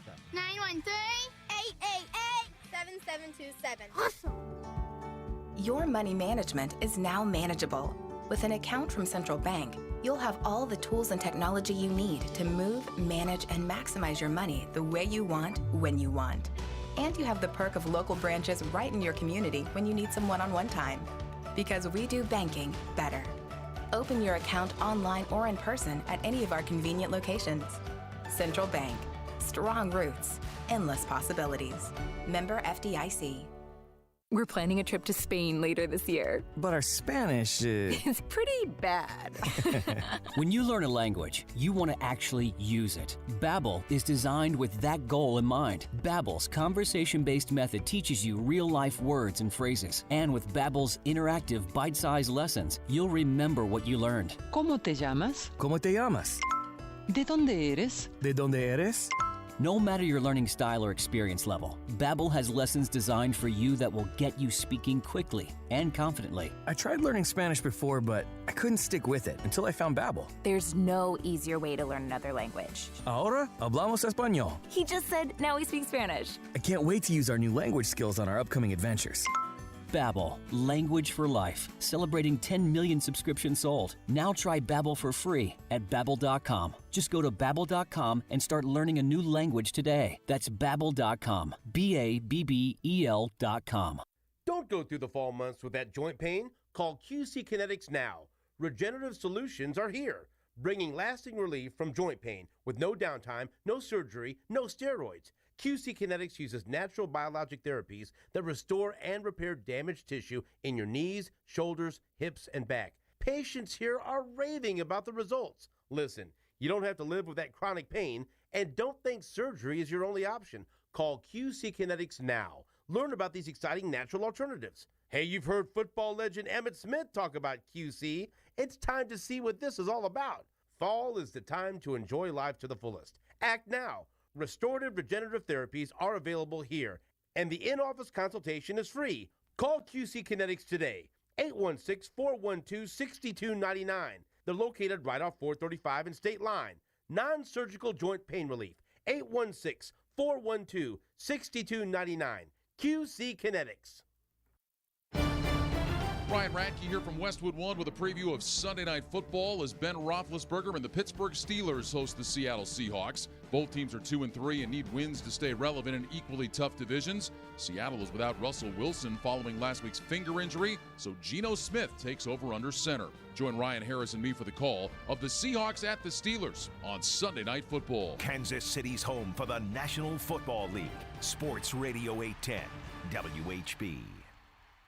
Love is in the air at Lee Summit Subaru because all month it's our Lee Summit Subaru Customer Appreciation Love Event. Our customers have made us Google's highest review-rated Subaru retailer in Kansas City based on the 2020 new retail sales report. And we want to hire additional salespeople and technicians like you that can continue to deliver our high standard of service to our thousands of customers. Apply at LeeSummitSubaru.com or come see us. We'd love to meet you. Fall in love with driving again at Lee Summit Subaru, a proud dealership of the Boulder Sonata Group. What's got everyone talking? That would be Talk of the Town Neighborhood Bar and Grill on 135th and Null and 119th and Quivira. What's got everyone talking? Everyone's talking about our daily specials, the best burgers and wings in town, great selection of beer and spirits. Oh, it's the dozens of TVs showing your favorite game. That's what's got everyone talking. This is Giannis, and now we're talking at Talk of the Town Neighborhood Bar and Grill. Introducing the latest innovation in water technology. The new Nebia by Moen Quattro Showerhead offers 4 unique experiences to choose from, designed to soothe, clarify, relieve, and cleanse. An indulgent shower experience engineered to use up to 50% less water. Water designs our life. Who designs for water? Visit Moen.com to learn more. Do you feel valued and appreciated? Tired of where you currently are? Burned out or just burned up by the dealership game and corporate bureaucracy? We believe that you and your family deserve more than just a paycheck. We believe that you should be able to enjoy your job, enjoy your coworkers, and feel like you're making a difference. In short, we feel that you should feel appreciated. Kansas City Transportation Group is looking for a solid, honest, and reliable mechanic and auto tech. We offer flexible schedule, paid time off, and benefits for your family. If you're looking to upgrade your career and feel like what you're doing makes a difference, then apply at kctg.com. Heineke intercepted. How about that play from Tershawn Wharton? It was like suction cups. That was an incredible play from Tershawn Wharton. Then I called him David Tyreek Wharton on Twitter. I'm not saying it was a good pun. I'm just saying it was one. A great play from him. Put the game on ice. Always nice to have sort of a positive thing to end on like that, especially for the defense that, gave up that garbage time touchdown against the Eagles. Just slammed the door there en route to a totally shutout second half. Good stuff there. We'll get to the Washington audio here from Ron Rivera in just a moment, but first we'll hear from Travis, who's been on the line. Travis, you'll be our last caller. Make it a good one. No pressure. Oh, not at all. What changes do you guys think we need to make on defense? I'm sorry, changes in what, where? On defense. Oh, well, so, I think obviously today was a good start. You see Juan Thornhill take that starting job from Dan Sorensen. That obviously looked like a good adjustment. I would imagine that Charvarius Ward starts whenever he comes back, but having Rashad Fenton starting out there and getting more work has been a considerable improvement. Not sure what's going to happen with Anthony Hitchens and his elbow, but seeing more Willie Gay and maybe a little less Ben Neiman has all been good. So, I think to this point, today they threw quite a few things out there, and I imagine they'll probably stick with pretty much all of those changes and then hope that they get Chris Jones back, and having him back on the field would obviously be incredibly helpful. Okay, and the other thing was, which player was it that got hauled off on the cart? That was Jody Fortson. Which is obviously unfortunate. Finally made his way to the active roster after 2 years of being in the organization, but not being all the way up to the active roster. Had a great start to the season, but we've since heard from Andy Reid that it's a torn Achilles, so his season is likely over, which is obviously disappointing. Okay. You think we'll see him back next year? I hope so. Sometimes those can take a pretty long time to end up recovering from, but hopefully it'd be great if he's back for training camp, and if it takes a little longer than that, he could start the year on the PUP list, which is where Kyle Long is right now. We haven't heard from him in a while, and I would imagine that they'll keep him in the organization as he recovers, and hopefully ends up being back on the field before too long. Okay, thank you. I appreciate it. Absolutely. Thank you for listening, Travis, and thanks for the call. That for me is just the big bummer of the day today, being the loss there of Jody Fortson. Let's move on and hear from Ron Rivera, head coach of the Washington football team. And our opposing coach segment every week is brought to you by Metcalf CarStar. If your vehicle gets sacked on the road, take it to Metcalf CarStar, the collision repair experts. They make it convenient and easy to get back on the road. Go to carstar.com and search Metcalf CarStar. CarStar, relax. They'll take it from here. Here's Ron Rivera after his Washington football team fell to the Chiefs 31-13. I thought we were doing some decent things defensively, but it's hindsight is what it is. So, but I felt pretty good about what we did. What was the biggest difference to you from the first half to the second half? We didn't handle adversity in the second half the way we needed to. Okay, we missed a kick, and we had a chance to bow our neck, and we jump off sides. We can't do those things. This game is too finite, and when you give teams opportunities, especially really good teams, they'll take advantage of it. The defensive game plan seemed to be you guys were only rushing 4 most of the time. You had 2 safeties back, which is a bit different from the norm. that clearly seemed to work in the first half, and it didn't just change? Well, what changed the second half was the quarterback's ability to get outside the pocket and make something happen. You know, he scrambled a few times. A couple times he scrambled and threw the ball downfield and made something out of it. So, you know, yeah, it did. I mean, we were able to contain him and keep him bottled up the first half, and the second half, you know, unfortunately he got out. What did you make of Taylor today? Of what? Taylor. I thought Taylor had his opportunity to make some plays, and he did, and he missed some. You know, it'll be one of those things we get a chance to really take a good look at the tape and, you know, see where, you know, where he can continue to grow and get better at. He seemed pretty conservative. Was that maybe more the game plan, or was that more just taking what was given? Well, it was trying to take what was being given more than anything else. I mean, again, the game plan just calls for you to go through your progression. And, you know, like I said, we'll take a look. We'll see maybe did he go through some of them too quick, or did he stay on one guy too long? You know, those are things that, again, he's going to continue to learn and get better with. Ron, I'm sure the players are disappointed, frustrated, another loss at home. What was the message to the players, and I guess what's the morale going forward here? Well, I think the message to the guys more than anything else is, you know, we have to handle adversity. You know, we got to play two halves of football. We played a good first half. We didn't play a good enough second half to give ourselves a chance to win. But we've got to be able to handle the mistakes, correct the mistakes, and just keep going forward. The truth is, you know, what is this, sixth game? We've got a few more left to play, obviously. But we got to shake this one off, learn from it, and then get ready for next week. That's all we can do. Ron, with Holmes in the second half, was the defense losing contain on him, or did he just make a couple of? I think a little bit of both. You know, we lost a little contain on him one time. A couple times he rolled out. A couple times he stepped through the rush, and then he made a couple of plays. Obviously, I mean, it pretty much played the type of game that people are used to seeing him play, especially in the second half. Ron, you said that earlier in the year, like that this team was playing resilient even in that. So, I mean, is it the losses adding up? Why do you think the adversity wasn't there when you guys had previously had that this season? I think you know, it was one of those things, a little bit of a snowball effect. One bad thing led to another. You know, again, like I said, you know, we missed a field goal, and then we have a chance to force them to try and kick a field goal, and you know, we line up in the neutral zone. You can't do that when you have an opportunity to make a stand. You know, because that was you know, the ball was incomplete. You know, we had a chance, and we didn't do it. You know, and again, that's a discipline play, and that's on me. You know, I got to go back and look and make sure you guys understand. Hey, we got to line up properly. You mentioned missed opportunities beyond the offsides and neutral zone. You just talked about anything else to stand out to you? Well, I mean, there are some plays that we could have had on the offensive side as well. You know, and we didn't. And again, you know, we go back, we'll correct it, and go from there.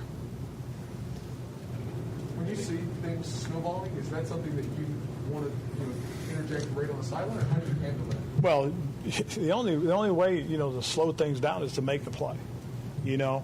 And the thing we can't do is we can't wait for somebody else. We've got to be willing to make plays. We've got to be willing to take chances and take risks, you know, and that's all part of the game plan. You know, is if we go through the things that we're capable of doing and do them to the way, you know, we need to execute them, we'll give ourselves a chance. When you don't, that's what happens. There's the jersey retirement today. Were you able to spend any time with the Taylor family? Not really. You know, just got the opportunity to, you know, just thank them for being here. Anything else? Ron, you guys have lost to 4 teams that are probably considered to be among the better teams in the league. You can look at that as positive on some level, like, hey, we're losing to the good teams, or you can look at it as this is how far we are from those teams. Or how do you kind of look at it? Well, I kind of look at them both ways. You know, we did lose to 4 good teams, but we could have also beat a couple of them. That's the hard thing to swallow. If you're going to be honest with it, I mean, we had a chance last week. We had a chance the opening game. So, you know, but you are what your record says you are, and the only way we can get better is to practice, work at it, and then go out and play better. And that's pretty much what we have left. All right. When you get to this point, when you've lost 4 games, does it become harder to handle that? No, because we've won 2, and we've got 11 games left to play. You know what I'm saying? I mean, there's you know, to me it's now let's look at the positive. Let's look at what we have a chance to do. Let's look at what we can do. The only thing we can do now is look at next week and take it one game at a time. It's just pretty much what we've done in the past, and we'll continue to do that. Because if you start thinking about how we're going to win 11 games, you're going to miss something. So we'll focus on the next game. We got Green Bay coming up. They're a very good football team with a very similar quarterback that we just played.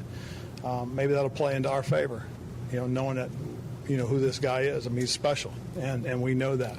But, we did some good things for a half. If we can play 2 halves of football like we did today, we give ourselves a chance. And that's what we'll work towards. You talk about the team being immature, too. Are you confident that they can, handle that adversity, or to... Oh, that's what we got to find out. I mean, we didn't handle it very well when it came up in the second half. In the first half, we turned the ball over, we took the ball back. They had a big punt return, we took the ball back. They were in field goal position, we took the ball back. But we did it all in the first half. We needed to make plays in the second, and we didn't as a football team. And that's pretty much it.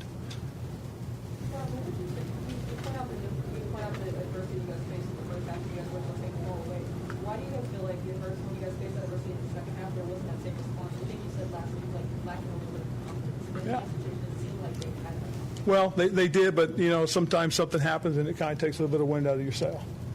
And I think that's kind of what happened. And the thing that we can't do is we can't let that be the overriding factor. You know what I'm saying? We can't let one thing be so disruptive that we don't respond. And unfortunately, we didn't. Antonio Gibson came back after leaving briefly, but then there was a lot of digging. Yeah. How did Antonio kind of... We'll see how he is. We did take him out at the end of the game because he was struggling with it a little bit, and so we got to be careful and see how he responds. I don't know much more than that. We'll see how he is tomorrow morning. Last one. Ron, what did you make of the way the team responded after forcing those turnovers? Scored 1 touchdown and then the other drives. Yeah, I wish we would have scored more touchdowns. I mean, that's and again, you have to do that against teams like that, and kicking field goals is the last thing you really want to do. And, but at the same time, also, the way things did in the first half, I would have never thought we'd have done what happened in the second half. I thought we'd have been a little bit better. I thought we'd have handled the adversity a little bit better. But, that's something we'll learn, something we'll grow with, and something we'll get better at. All right. Okay, cool. Thank you, guys. There's Ron Rivera here on Sports Radio 810. I want to give you a quick look around the NFL before we get out of here, and then soon you'll have some coverage of Sunday Night Football, which you'll be able to hear live here on Sports Radio 810 this evening. Cardinals currently curb stomping the Browns in Cleveland, 37-14. So Cleveland will fall to 500, even up with the Chiefs there. Raiders currently up big on the Broncos, 31-10. The Raiders will rise to 4-2, barring a crazy comeback. The Broncos will fall to 3-3, also even with the Chiefs. A few other things from while the Chiefs were playing as the league was going on. Worth noting, the Colts beat the Texans by a lot today because the Colts could end up being in a fight for a wild card spot, as could the Bengals beating the Lions today, 34-11. The Bengals are 4-2, so worth keeping an eye on them, certainly. And the Chargers obliterated by the Ravens, 34-6. I don't know what happened to the Chargers today. That was happening during the Chiefs game, so I can't explain it. But the Chargers now are 4-2, closer for the Chiefs to be able to get back into striking distance for the top of the AFC West after today's win. Now they look ahead to the Tennessee Titans, who should be putting up a pretty interesting effort next week. So a lot to talk about as the week goes on, but the Chiefs are victorious today with a both sides of the ball effort in that second half. Victorious 31-13 over the Washington football team. We'll talk to you again next week here on the Sports Radio 810 WHB Postgame Show.